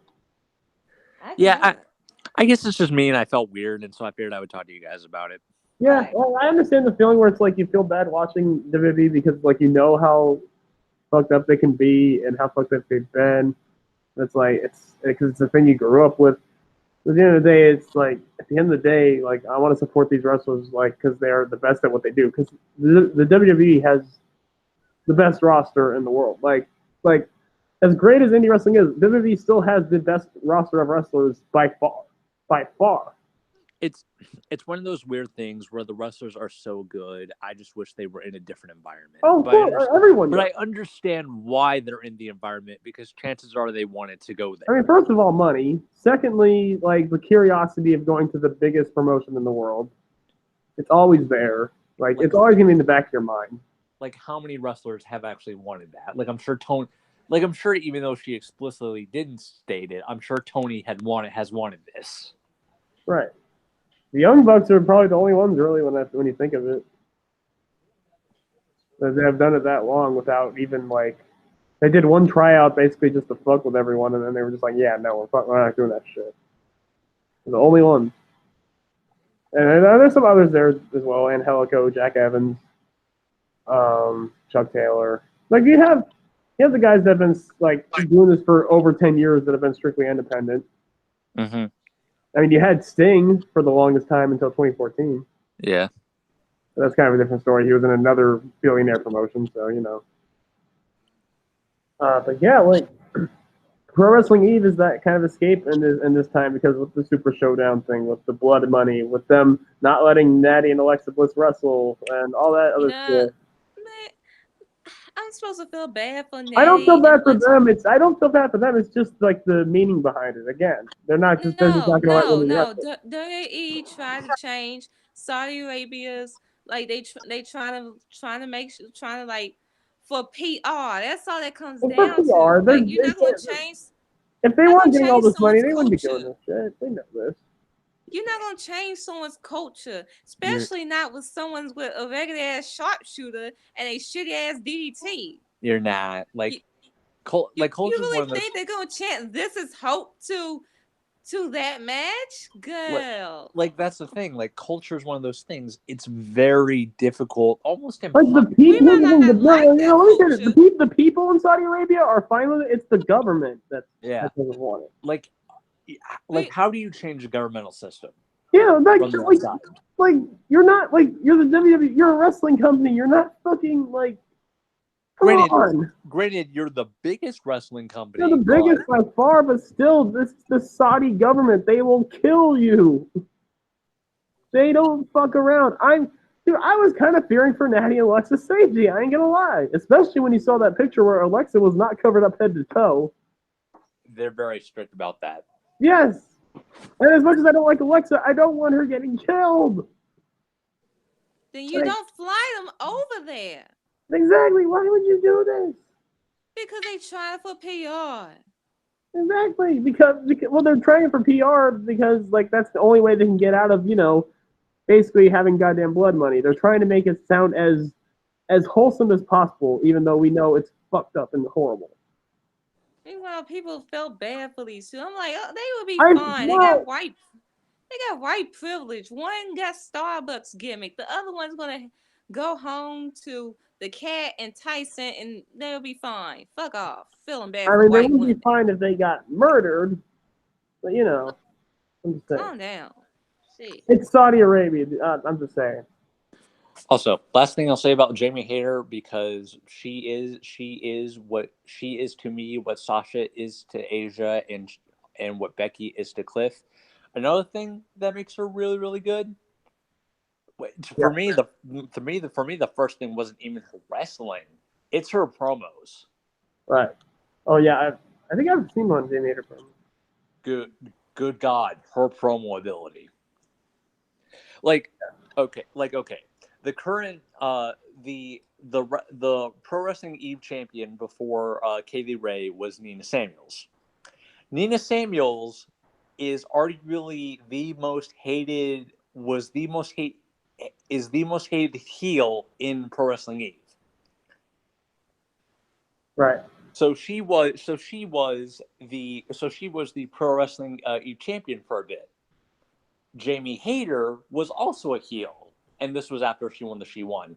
Jamie comes out, and dude, she got one of the biggest pops. Right. Fucking awesome. Like people were cheering the shit out of her, and Jamie didn't really change anything. Like She she was just like, has that kind of presence about her where just everyone like, when she walks in a room, you notice and you like, yeah. like, dude, like, Jamie Hayter is everything. I can tell. And like, part of me wishes she wasn't challenging for the. Part of me wishes she would have gone for the Pro Wrestling Eve Championship, because that's the thing about the She Won. You win the She Won, you can challenge for whatever belt you want. At Wrestle Kingdom. Part of me wishes she would have gone for the main title for two reasons. One, I think she deserves the main event. I'm sure her and I'm sure her and the girl from Stardom, Umami. Right. I'm sure they'll do good work. Believe me, Stardom produces good in ring matches on the reg. I mean, But great. I would say great. But, great matches Yeah. on the reg. But That's no. what they do. But I personally would prefer Jamie in the main event, because I feel she deserves it, because she would be a great champion, heel or face, because she has everything. A good character, great psychology, excellent promos. And on top of that, it's going to be Kaylee Ray versus Viper. This match will be their last match in Eve. Yeah. So, which I'm saying they should have put Jamie in there. That way they could take the belt off of Kaylee and not have to worry about crying and not have to worry about it. Yeah, exactly. Speaking of which, I've been thinking about it. I've tried to come up with a top 5 wrestling promotions, like my favorite wrestling promotions of all time. I can only come up with 4 because really these 4 to me are like the end all be all for me. Okay. So I want your thoughts. Number 4 is Stardom. Okay. Number 3, Pro Wrestling Noah. Sure. Fucking love Noah. Especially that period around like 2003, 2006. Yeah, that's the golden age. Yeah, and even a little bit before that. But yeah, like that's the golden age. Like to me, that's one of the best eras of wrestling. And also '90s All Japan, I'm getting into as well. But like, which I heard they're doing good work now. No, is I'm sure they're doing okay. Oh yeah, number 2 ECW because I know it has its flaws, but there's a feeling about ECW that just like cannot be replicated by anything that I've ever seen. Sandman versus the Zombie was the God tier match. Shut the fuck up, asshole. Well, and number 1 is PW fucking G. Okay. Because it's PWG. It's the greatest. It's literally like it's wrestling heaven for me. Okay, so Stardom, Noah, and then ECW. ECW, then PWG. Okay. And one that I really want to get more into is Dragon Gate. Okay. Specifically, also Dragon Gate USA because Moxley's run there too. Mm-hmm. Yeah. Okay. But anyways, that's a pretty comprehensive list. Yeah. Because I mean, there's like NXT, WWE, WCW, all those stuff are great too. But like companies that like I see no real big problems with, and just other than the fact that PWG doesn't want to, other than Candice LeRae doesn't really want to bring in women's wrestlers, which is why Bar Wrestling exists, that Joey Ryan created. It's basically PWG but with more women's wrestlers. So I would make Bar Wrestling an honorable mention if it wasn't for Joey Ryan being in every single match, or not every match, but every show having a match. Nothing against Joey, I'm just saying. But yeah. Also, I just want to mention real quick. I feel like the only wrestling promotions that are truly progressive, I feel like are the women's promotions, like the all women's promotions. I haven't heard anything bad about Gabe Sapolsky though. Right. Like, also Evolve. Oh god, I should have put Evolve probably as an honorable mention too. Right, but that debate's been going around ever since the whole thing with Cody is, hey, what wrestling promotions are woke, no wrestling promotions are woke, et cetera, et cetera. I feel like the only ones that are actually like truly woke are the women's ones, which even then it's not really a hard confirm, I don't think. Yeah, I'm not sure. Yeah, I'm not sure about Gabe because Gabe is one of the best. I mean, Gabe doesn't strike me as a bad guy. Gabe Duncan is a really great guy. I just don't know his politics or anything like that. We know Vince's, and unfortunately, we know Tony Khan. So, Asia, do you want to list your favorite wrestling promotions? No, because there's no favorite right now. His favorite promotion is Sasha Banks. Bitch, you don't shut the fuck up. Am I wrong? Wherever Sasha goes, that's your favorite place. And right now, she's on fucking vacation. So that's why you don't have a favorite. See, I was right. Sasha goes to AAA. I am not watching AAA every week. You fucking piece of shit. Dude, if Sasha goes to AAA, Jesus. She's not that damn dumb. Maybe your favorite's dumb, but mine ain't. Sasha goes to CZW. I'm fucking done. Her and CZW actually pretty lit though, because they actually do have some good workers there. Why do I even entertain y'all? Are y'all done talking? Oh yes, we actually. I was just gonna list mine real quick. I was gonna say for me, obviously it's sorry, damn. Hurry up! For me, I was gonna say it's Eve, then Rise, then freaking Evolve, then New Japan, then fucking I don't know NXT, I guess. Because why not? But yeah. Now we're done talking. We're done talking. Fucking hell, white people. Yeah, I know we're awful. Yeah, we're horrible. We're We're awful and white. We know this. Anyways, anything else? Is there anything else you wanted to talk about, Asia? Well, of course. SmackDown happened. We're not even going to talk about that. Not going to talk about what happened. Should we briefly talk about the Alexa thing? No. But other than fuck Alexa Bliss, and we're done with this bullshit. All I'm going to say is if she gets injured in the next few weeks to a month, I'm not going to feel sorry because they keep pushing this female right after she gets a concussion. This like, female. Do you not learn? Do y'all not learn? This female. This female. What do you want me to call her, bitch? She's beyond that. Yes. You could call her. Want you to call her that. You could call her a female dog. It's just as effective. Fine, I'll call her a cunt. Yes.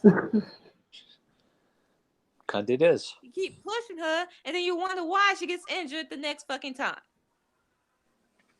She's injury prone, but then y'all keep pushing her towards the top. Like, we literally just got a scare from her that she's injury prone because she couldn't compete at Money in the Bank. You know, the previous pay-per-view, why are you shoving her into the, like...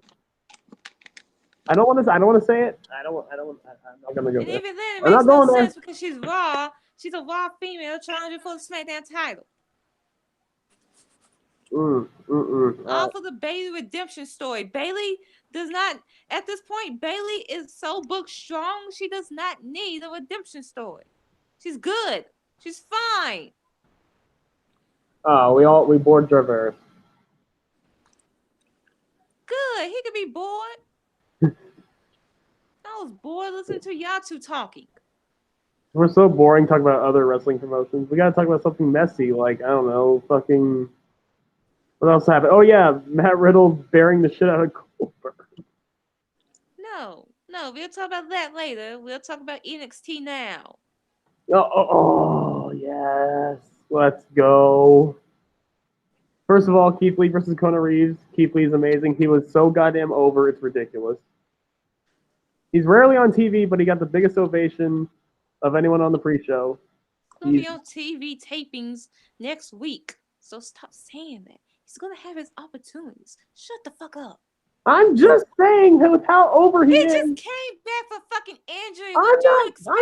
I'm just praising her how over he is. Jesus Christ.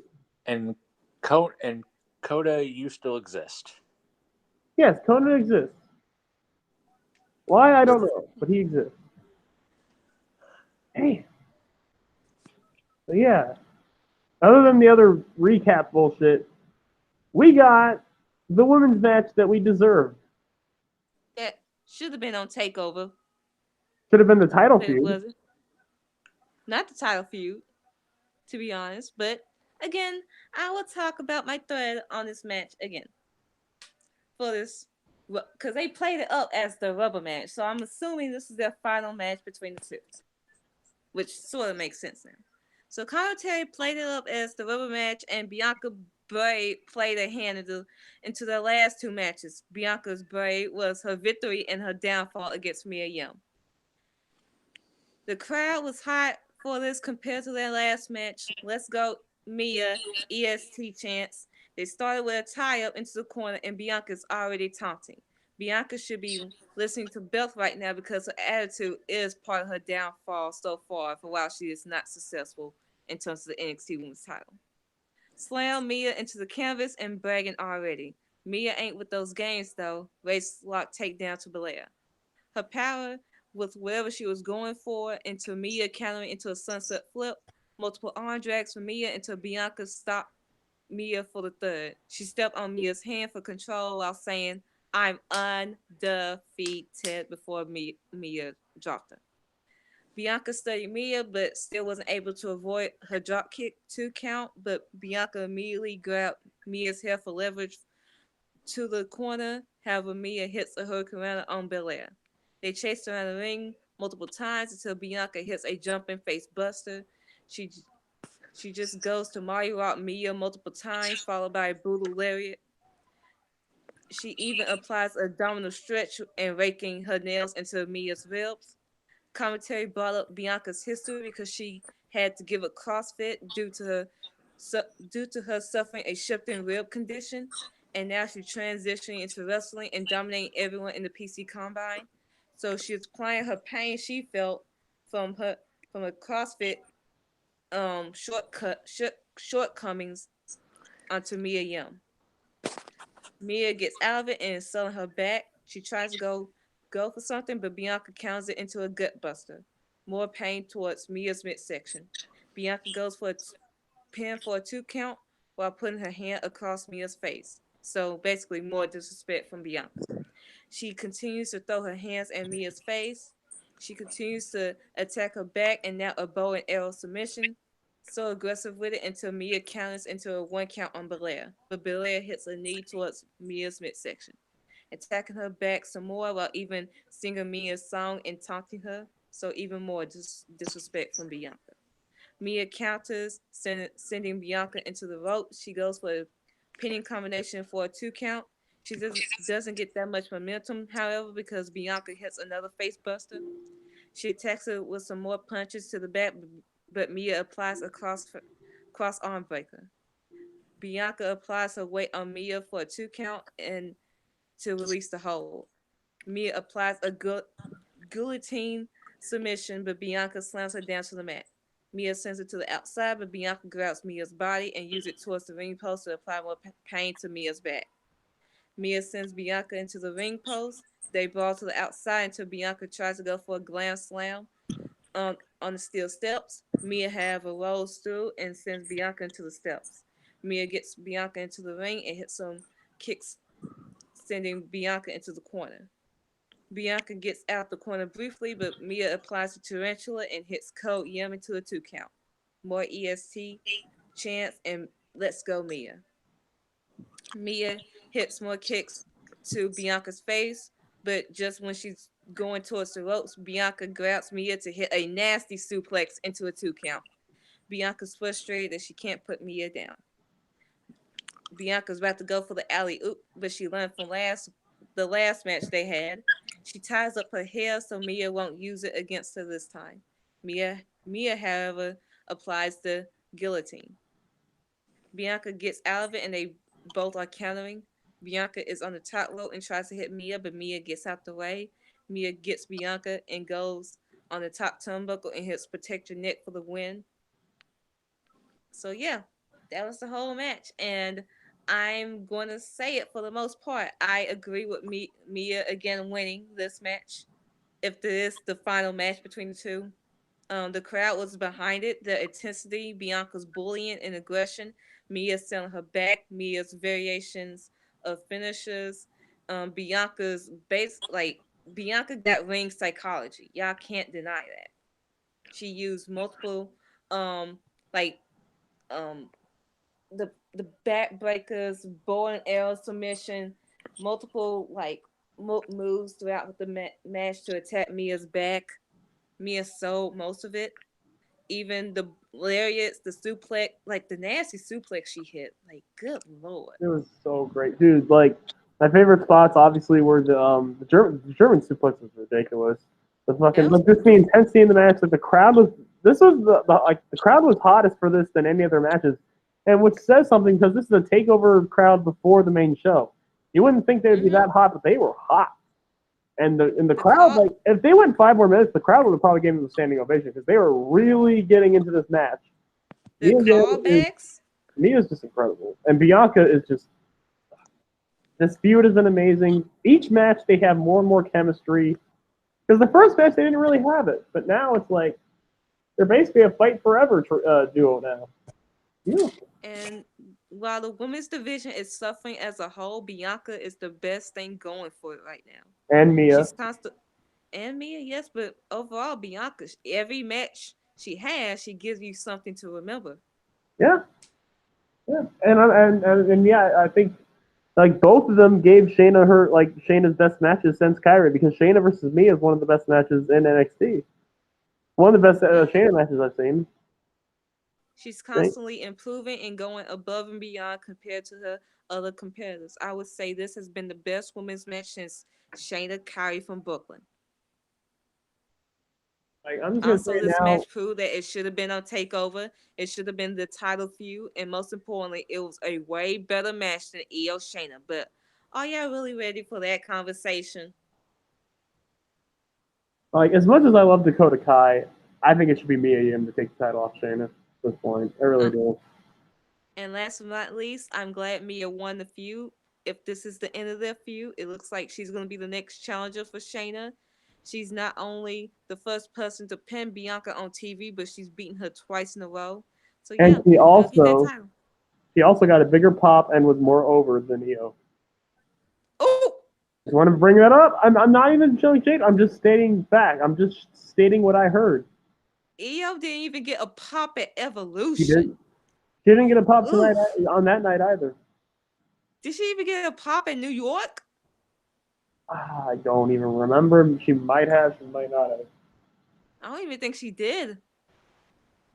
Or her music kind of sucks too. But yeah, Basic ass music, girl.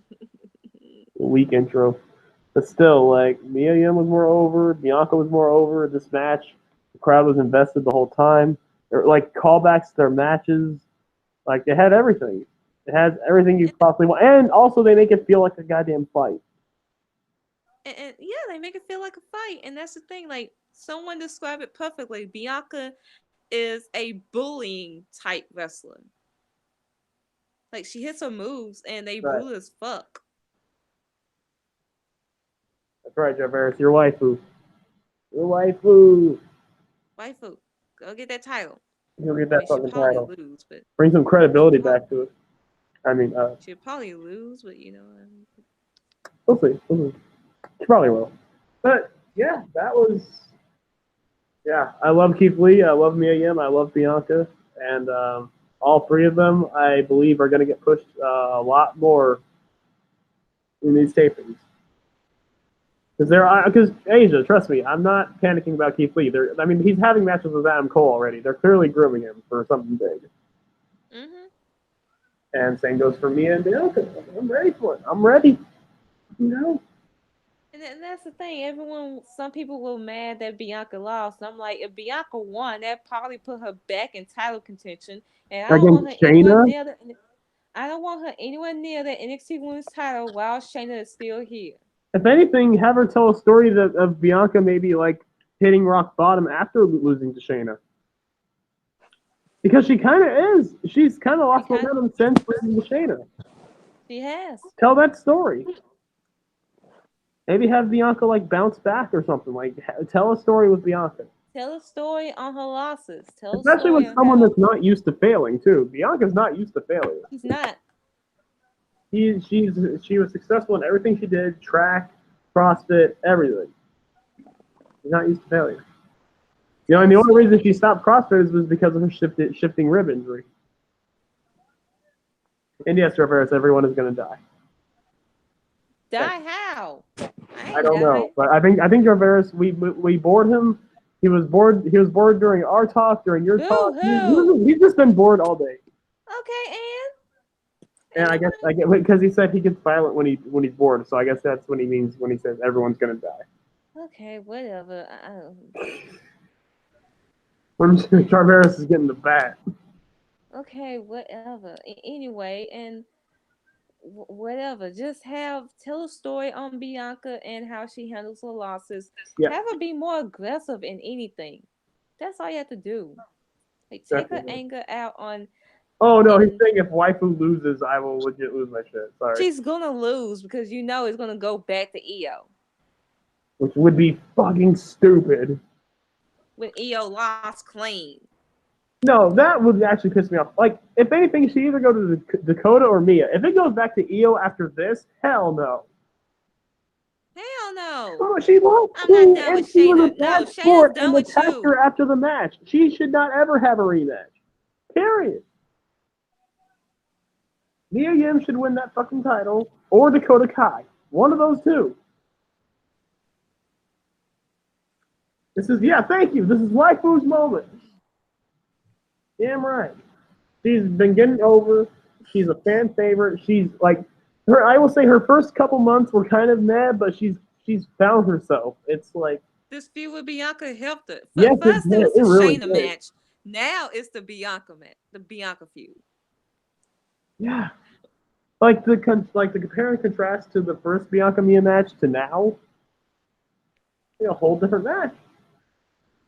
Yes. Okay. Thank you. Okay. We have Asia. We have Jarvarus' tax bracket behind it, so I think that tells you why who's win. Yeah, she should win. She should win No, that she is title. because again, the tax bracket. We Okay, got money. okay. We got money involved. We can't fix. Thank you. But anyways, yes. Now can we talk about Matt Riddle versus Goldberg? Yes. Oh my God! So how did this start? Matt Riddle made some kind of comment about Goldberg to where Goldberg blocked him. What was it again? It's the only part I don't remember. What was the thing that made Goldberg block Matt Riddle? It was just like Asia. Huh?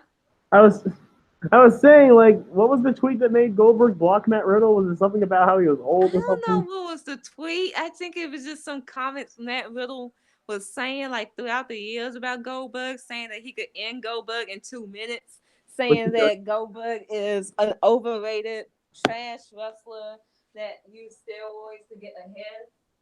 Like, and I thought Triple H hated Goldberg. Oh my God, no. Matt Riddle, just something about Goldberg, like he stays calm about everyone else. He's always chill, but Goldberg, like something hits him when it comes to Goldberg. It's because Goldberg is trying to posture himself as an MMA fighter. That's exactly what it is. Yeah, Goldberg. I even said it. Goldberg is a wannabe MMA fighter turned mediocre wrestler, whereas again Riddle is a great MMA fighter turned great wrestler. Oh yeah, the old, not even the fuckboys, Jarvarus. The old heads came out to defend Goldberg because back in his day he sold out the Georgia Dome. He sold out the Georgia Dome. What has Matt Riddle done? He ain't done shit. He's a stoner. Shut the fuck up. Matt Goldberg was always overrated. I mean, he had a presence about him. I'm not gonna say he was bad. It worked. Like, I mean, it was one of the best booked things in WCW until they broke the streak and then turned him heel. And then after that, Goldberg was basically screwed. Like, Goldberg had a presence about him, but as a wrestler, and especially as a wannabe MMA fighter, oh, hell no. But I think, that, again, like you said, Brandon, that's to me what triggers Matt Riddle. Like, you see all these actual MMA fighters turn professional wrestlers, guys like Ken Shamrock, like Matt Riddle, like even Dan Severn, like, you know, even though I wasn't a fan of his WF run, Dan Severn, like, and even like gold medalists like Kurt Angle, Jeff Cobb, and Chad Gable, legitimate guy. And then you see Goldberg with his fake ass like MMA tattoos, with his horrible knee bars and all this, and it's like, what are you like? Because Matt dedicated himself to cage fighting, he didn't get anything from it, and so he sees a guy like Goldberg try to pawn himself off as one, and he gets. Wait. So Jarvarus defended Matt Riddle, and someone called him a Meltzer fan. Mm-hmm. I am so sorry.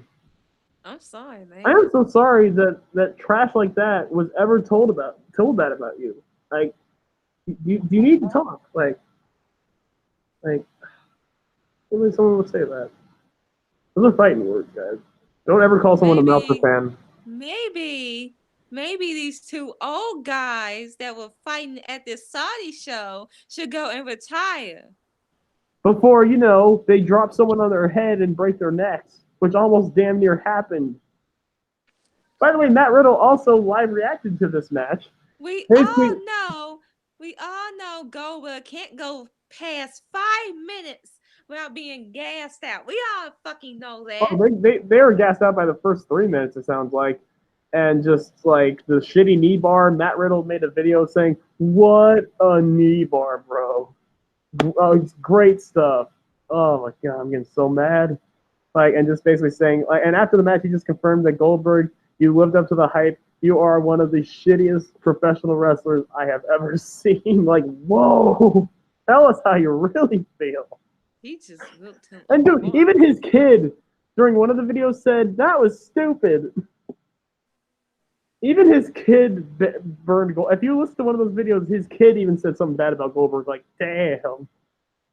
That is proper parenting. He ripped them apart. Good Lord. And if you guys have ever watched any of Dana White's rants on YouTube, this is just as good as those. This is why Matt Riddle's my new fave. My new fave behind Becky. He has that same kind of savagery on Twitter that Becky has, just with a little bit more chill. He's like a stoner version. He's like a stoner version of Becky. I love it. Just retire. Retire Brock, retire Goldberg, retire these old head dinosaurs. Yes, thank you, Jarvarus. We must talk about it. Goldberg pulling a Sandman, busted himself open before the match even started because this dumbass headbutted a door so hard. And I'm supposed to feel sorry for Goldberg?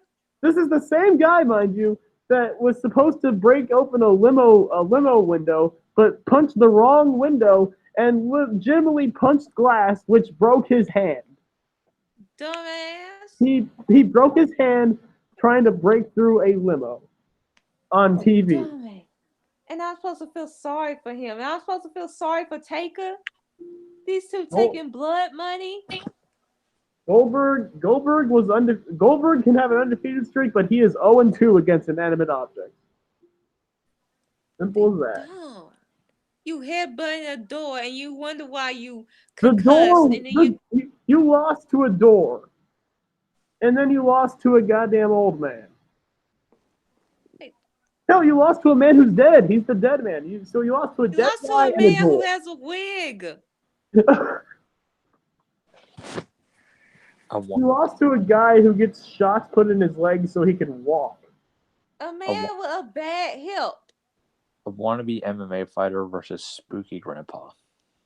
I mean, Undertaker was also kind of a wannabe MMA fighter at one point. Let's be real. I mean, you remember the shit you do. Like he had on the MMA glove. He was doing the strikes, the triangles. He wanted to be an MMA fighter too. I will admit, the triangle, it doesn't look, his triangle actually doesn't look bad, but it does look bad. I mean, he's a better wannabe MMA fighter than Goldberg. I'll say that. Jesus Christ. But yeah, fuck these old heads. Fuck Goldberg. I love you. I love you, Undertaker, but fuck you, Undertaker too. No one's gonna feel bad.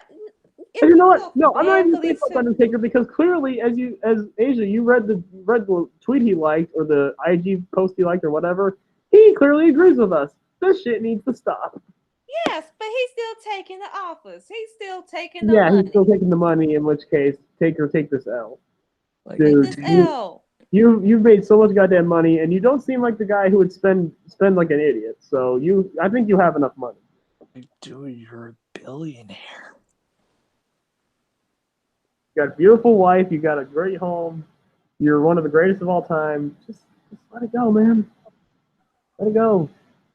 Especially after, like, the look on his face after he pinned Goldberg was like, shit, I came back for this. Yes, like Undertaker had that Sting against Jeff Hardy at Victory Road 2011 look. Dude, even Terry Funk is looking at Undertaker and being like, bro. Oh, you gotta end this, man. You're fine, man. You can't do this much longer. Sorry.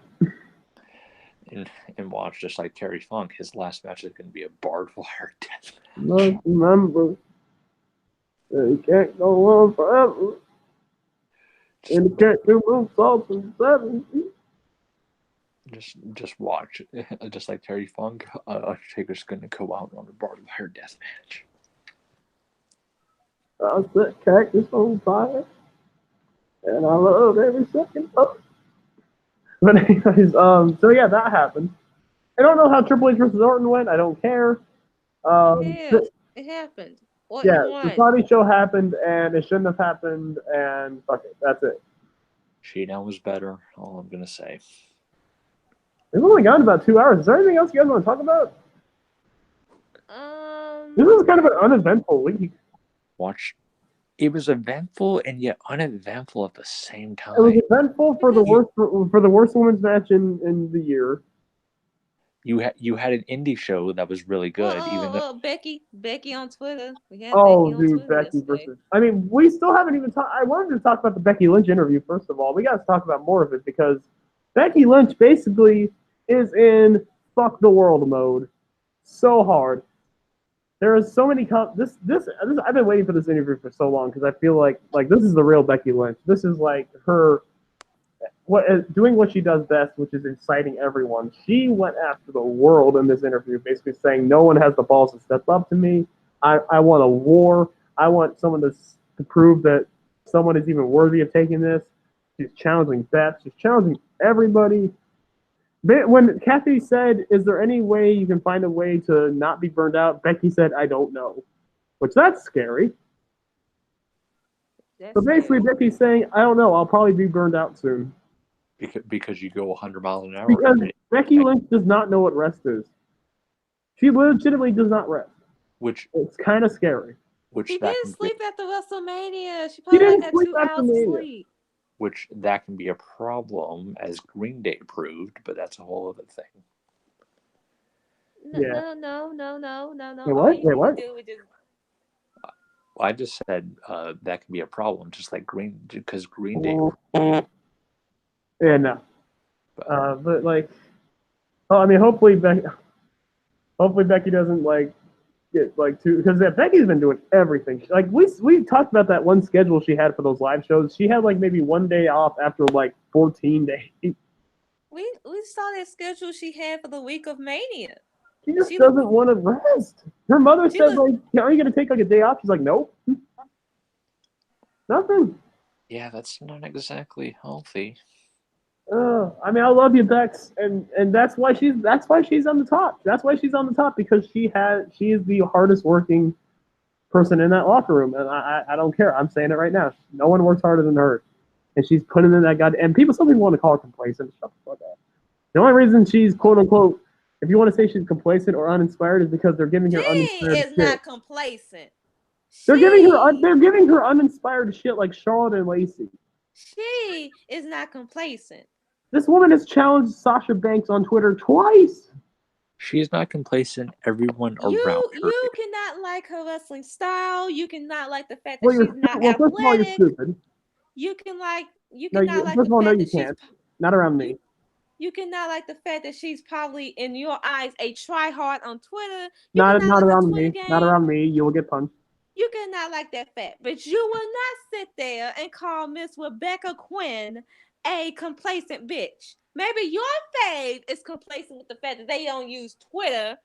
They don't use social media to get themselves over when they're not on TV. Maybe your fave is complacent when they don't improve and they don't step outside the box in the fucking ring, and they don't use more than 5 moves to get themselves over, to get themselves talked about in the fucking ring. Maybe your fave is complacent then. But Becky Lynch is nowhere near complacent. Becky Lynch is the only one getting mainstream publicity from people wanting her to be on TV shows. And maybe they'll be somewhere close to that main event like Becky Lynch was. People want Becky on their goddamn TV shows at this point. Like, Becky Lynch has reached the mainstream, which no one else really has outside of Daniel Bryan. She's basically challenged Sasha Banks twice. She's coming for everyone. She does not fucking rest, and yet people want to fucking call her complacent. Like, this woman, again, we gotta talk about the Becky Lynch Beth Phoenix stuff. Shit. Again, Beth tweeted a picture to Edge saying, "When you tell your kid it's bedtime, but your husband tells him he can have 5 more minutes, I'll kill you." Becky Lynch replies saying, "We really need to get one of you two out of that retirement village you're living in." Basically saying, "I want to challenge Beth Phoenix." And then Edge retweets this saying, "Bex, this whole Twitter thing with me didn't work out well for you last time. Are you and the boy toy that bored with WWE Creative? I mean, granted, we would make it way more exciting." I'm sure you would. They would censor you, Edge, but whatever. Yeah, keep talking. I'm sorry.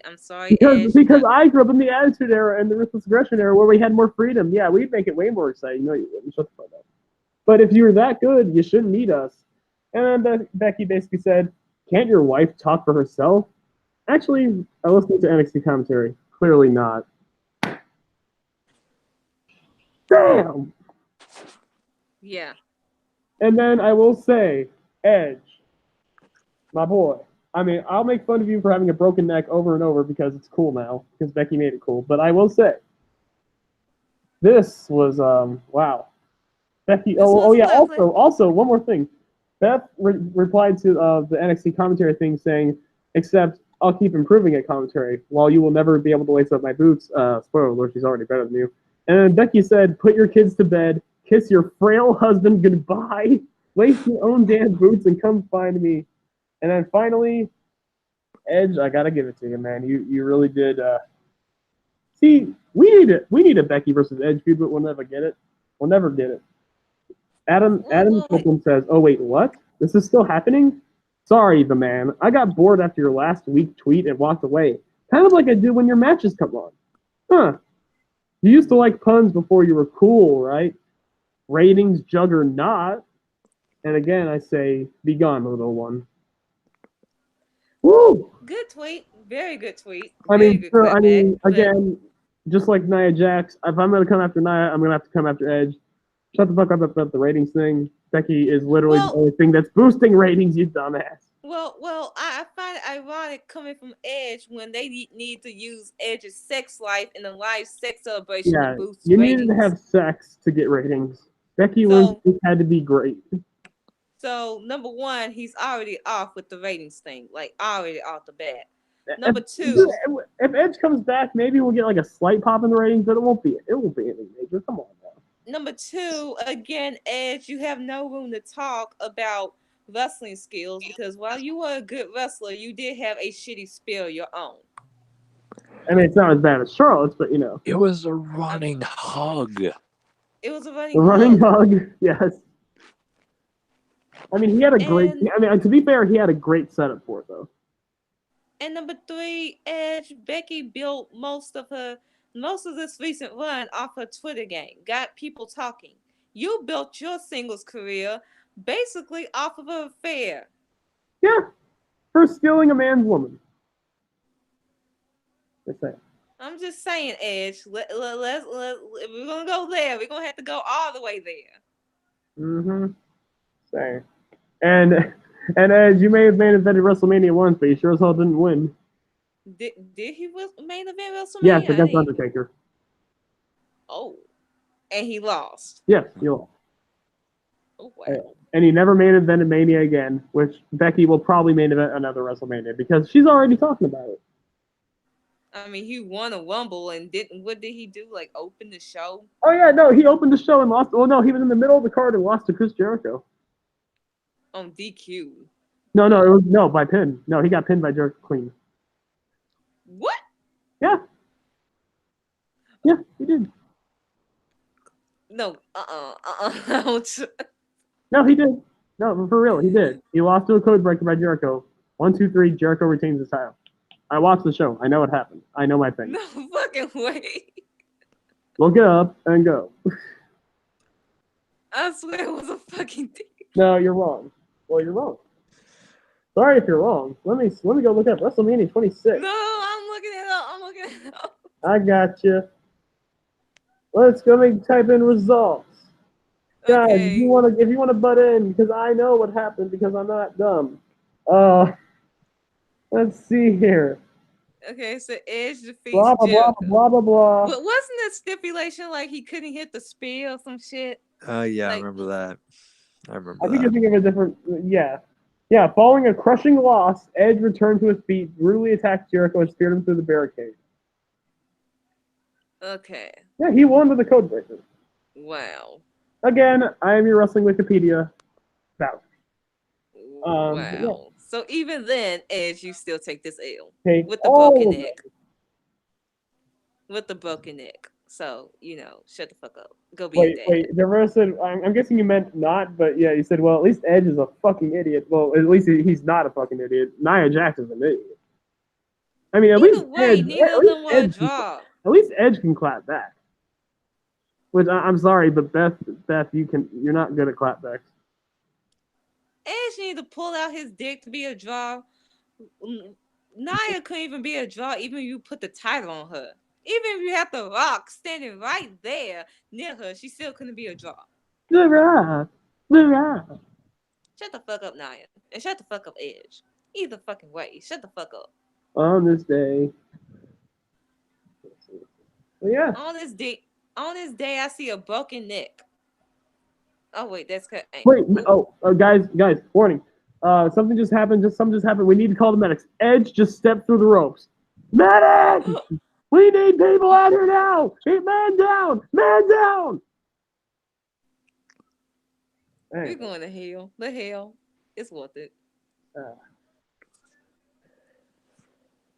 As long as I get some money, I'm good. Like a stack of dimes, you know? Kind of like Edge's neck. But anyways. I just want to say it. A recap show was better than Saudi Arabia. Yeah. Because that's what She Down was. It was a recap show. It should be. Oh, otherwise we fail and we need to stop and we need If you're not as good as Saudi Arabia, then you need to just stop. We just need to close this podcast off now and just end it. Wait. Oh, if we're not good as the Saudi show, then I'm never doing the podcast again. I mean, we have 200 subscribers, so that's. Shut the fuck up! I have 214, bitch. So yeah, that was that. Oh yeah, one more thing. I'm gonna talk real quick about it. What do you gotta talk about? Jonathan, motherfucking U.S. champion Moxley. John Moxley, Robinson, guys. It happened. I like how it happened. First of all, god damn it, why did you cut your dreads off, Juice? Why? I mean, he doesn't look bad. They look beautiful though. I love the dreads, man. Why? Maybe because he thought he. That's why you lost. That's why he lost. Well, I was gonna say maybe he thought he couldn't pull it off, even though he actually did look pretty good in them. I mean, Juice looks great. I mean, he's like an 8 out of 10. He's a whole snack. But the dreads were perfect, man. They were iconic. That's why he lost. That's exactly why he lost. And also the fact that Jon Moxley does not wrestle anymore. He beats the shit out of people and beats the shit out of everyone in plain sight. And he's a goddamn madman, as he should be. I mean, that was really good. His wrestling style's always been super brawly, though. But it was never good for a PG product. Here he was literally unhinged and he was about to just destroy everything, and it was beautiful. And this is the real Jon Moxley. It was the best match he's had since I don't want to say the Fastlane match, maybe his TLC match against AJ Styles. Sure. I wouldn't say it's match of the year worthy. People were saying it's match of the year worthy. Nah. Again, if we're going by nothing numerics, groundbreaking. If we're going by numerics, this was like an 8 out of 10. I'd say an 8. Yeah, I'd say 8. Nah, I'll say 7. I'll say 8. Yeah, whatever. 7 or 8. Either way, it's not gonna change the world. But this match was really good, and Moxley won. Moxley, in his first match out of the side of WWE, is now the IWGP US champion. Holy goddamn fuck. Congratulations. Let me get a donut. I like how donut. No, I don't. I like how he changed his finisher from the DDT. Yeah. To a brainbuster. It's like a mix of Finn Balor's Bloody Sunday with the Dirty D. Mm-hmm. By the way, I have donuts. Yay! I love donuts. You're my hero. The only thing, though, dude, why'd you have to wrestle in trunks? Yeah, why'd you have to bring that back? I was like, should I even watch? They weren't even good trunks. They weren't even like his old trunks. They were like a little bit longer, but they looked even worse. They look ugly on him. He looks ugly. Especially and the hairline. Especially since, unlike his CZW days, he's not as fit as he used to be. Not. He wasn't, and he definitely wasn't as fit as when he came back, like when they doped him up with all that shit. Like he's got a little bit of a gun on him, so his Which gun is is fine. I overlapping mean, on- hey, I mean it's no dad bod Jericho levels, thankfully. but his You gun, gotta get some abs, dude. but his gun is overlapping on his trunks, and it's just ugh. You know what? I didn't have a problem with it. It's not Look, I'm used to Chris Jericho, so I've seen the worst. No, ma'am. No, ma'am. Did you see Chris Jericho at AEW? I seen both. Get it together. Jericho looks like the Pillsbury Doughboy had like 3 meals of Pillsbury Doughboy in the span of 1 hour. It looked like Pillsbury Doughboy. The Pillsbury Doughboy had a goddamn binge. It was awful and turned emo. Sorry, man. I'm sorry. So no, it's fine. It's fine. So yeah, overall it was a solid match, and Solid, great match. Really good match. Dude, and I will say though, as much as I love Moxley and I love what he's doing too many goddamn interviews, man. Like, I get it. Like, the first one was enough. Unless you're saying like groundbreaking stuff every interview, like, He's come not on, saying man. like other than his first interview, he's not saying anything that we didn't know. Like, here's my thing. Like, in his first interview, he talked about how the WWE suffers from oversaturation, which they do. But at this point, I feel like John Moxley's oversaturating himself. Like, we're getting too much. Like, dude, like we're getting like almost too much Moxley ever since he left. which I mean, granted, hey, everywhere. Hey, if you love good promos, hey, he's your guy. Oh, dude, his promos have been fucking like these. I've been waiting for these goddamn promos to come back. They're fucking beautiful. He's one of the best promos in the business. Like, especially when you don't give him a script. But still, like, again, oversaturation is oversaturation, no matter who you are, unless you're Becky Lynch, which Just you let got. wrestling do the talking. Well, I mean, he is a mad wrestler, so yeah, probably. No, he's not a bad wrestler. Come on now. I said he's mid. Okay, he's mid. And let's be real, talking is half of what wrestling is. Be real. Then let his CZW deathmatch do his talking. You're just sick of Moxley. I'm just like, dude, shut the fuck up. Go to AEW, go to New Japan, do all that stuff. Just stop talking about WWE and move on with your life. It's not CM Punk bad, but it's getting there. CM Punk did one interview and got his shit out the way, and then got out that lawsuit and was like, but damn, was he bitter? He is bitter, but we know. Right. Remember, guys, they bought his house. Shit. Oh my god, but yeah. I think that's about it. Oh yeah, Will Ospreay won Super Juniors and Jarvarus is super pissed about it. Fuck. And I am too. Shingo should have won that shit. Who gives a flying flip dick? Oh, some people do. I don't. For what it's I know, worth, but you're not some people. I mean, you're some people, but then there's other some people. For what it's worth, I did hear that match was actually really, really good. Though. Oh, it's amazing, but like, and still, to me, it still wasn't better than Shingo versus Show, though. To me, that's still the match of the New Japan match of the year for me is Shingo versus Show. For me, Show should have went further. Show was really good. Not a big fan of Yo, but Show was great. I guess Ospreay's gonna move up to the heavyweight division. I don't give a fuck. Please don't push him to the main event, please. I don't know why they're forcing Ospreay on us. He's not bad, but I'm kind of sick of it. I mean, dude, Bandito in his first goddamn Super Juniors was more over and got chanted for over their top guy in Will Ospreay.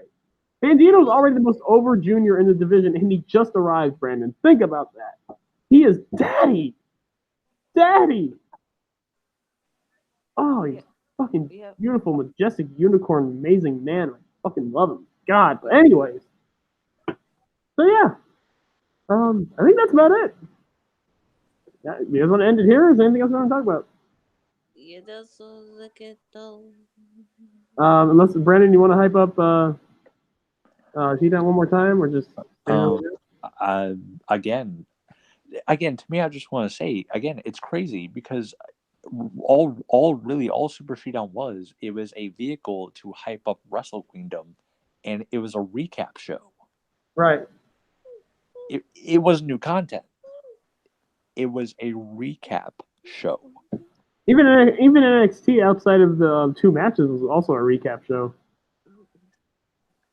But yeah, When a recap show does better than an event that WWE is promoting, as the equivalent to WrestleMania. that's how you know.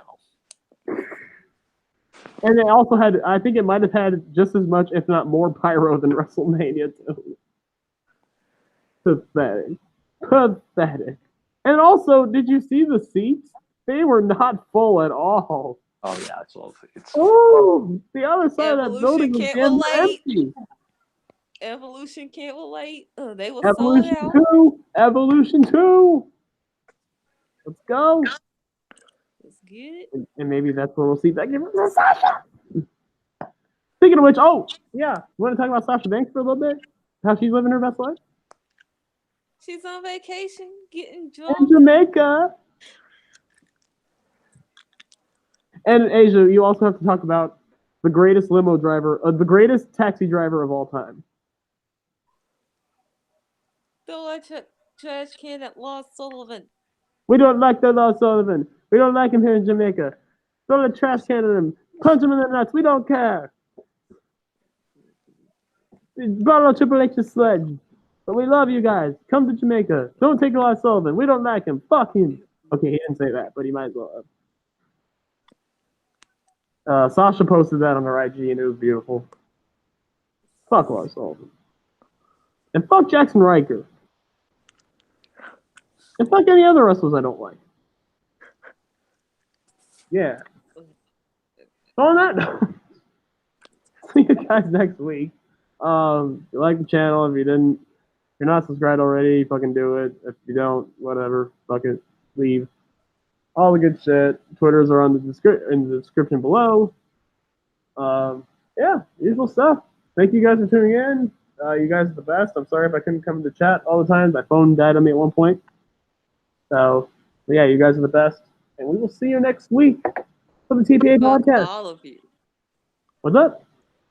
Fuck all of you. Fuck, yeah. Asia says fuck all of you.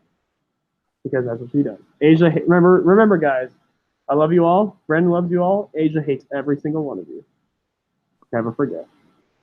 Yay. For the TPA podcast, Team Petty Assholes, recognize.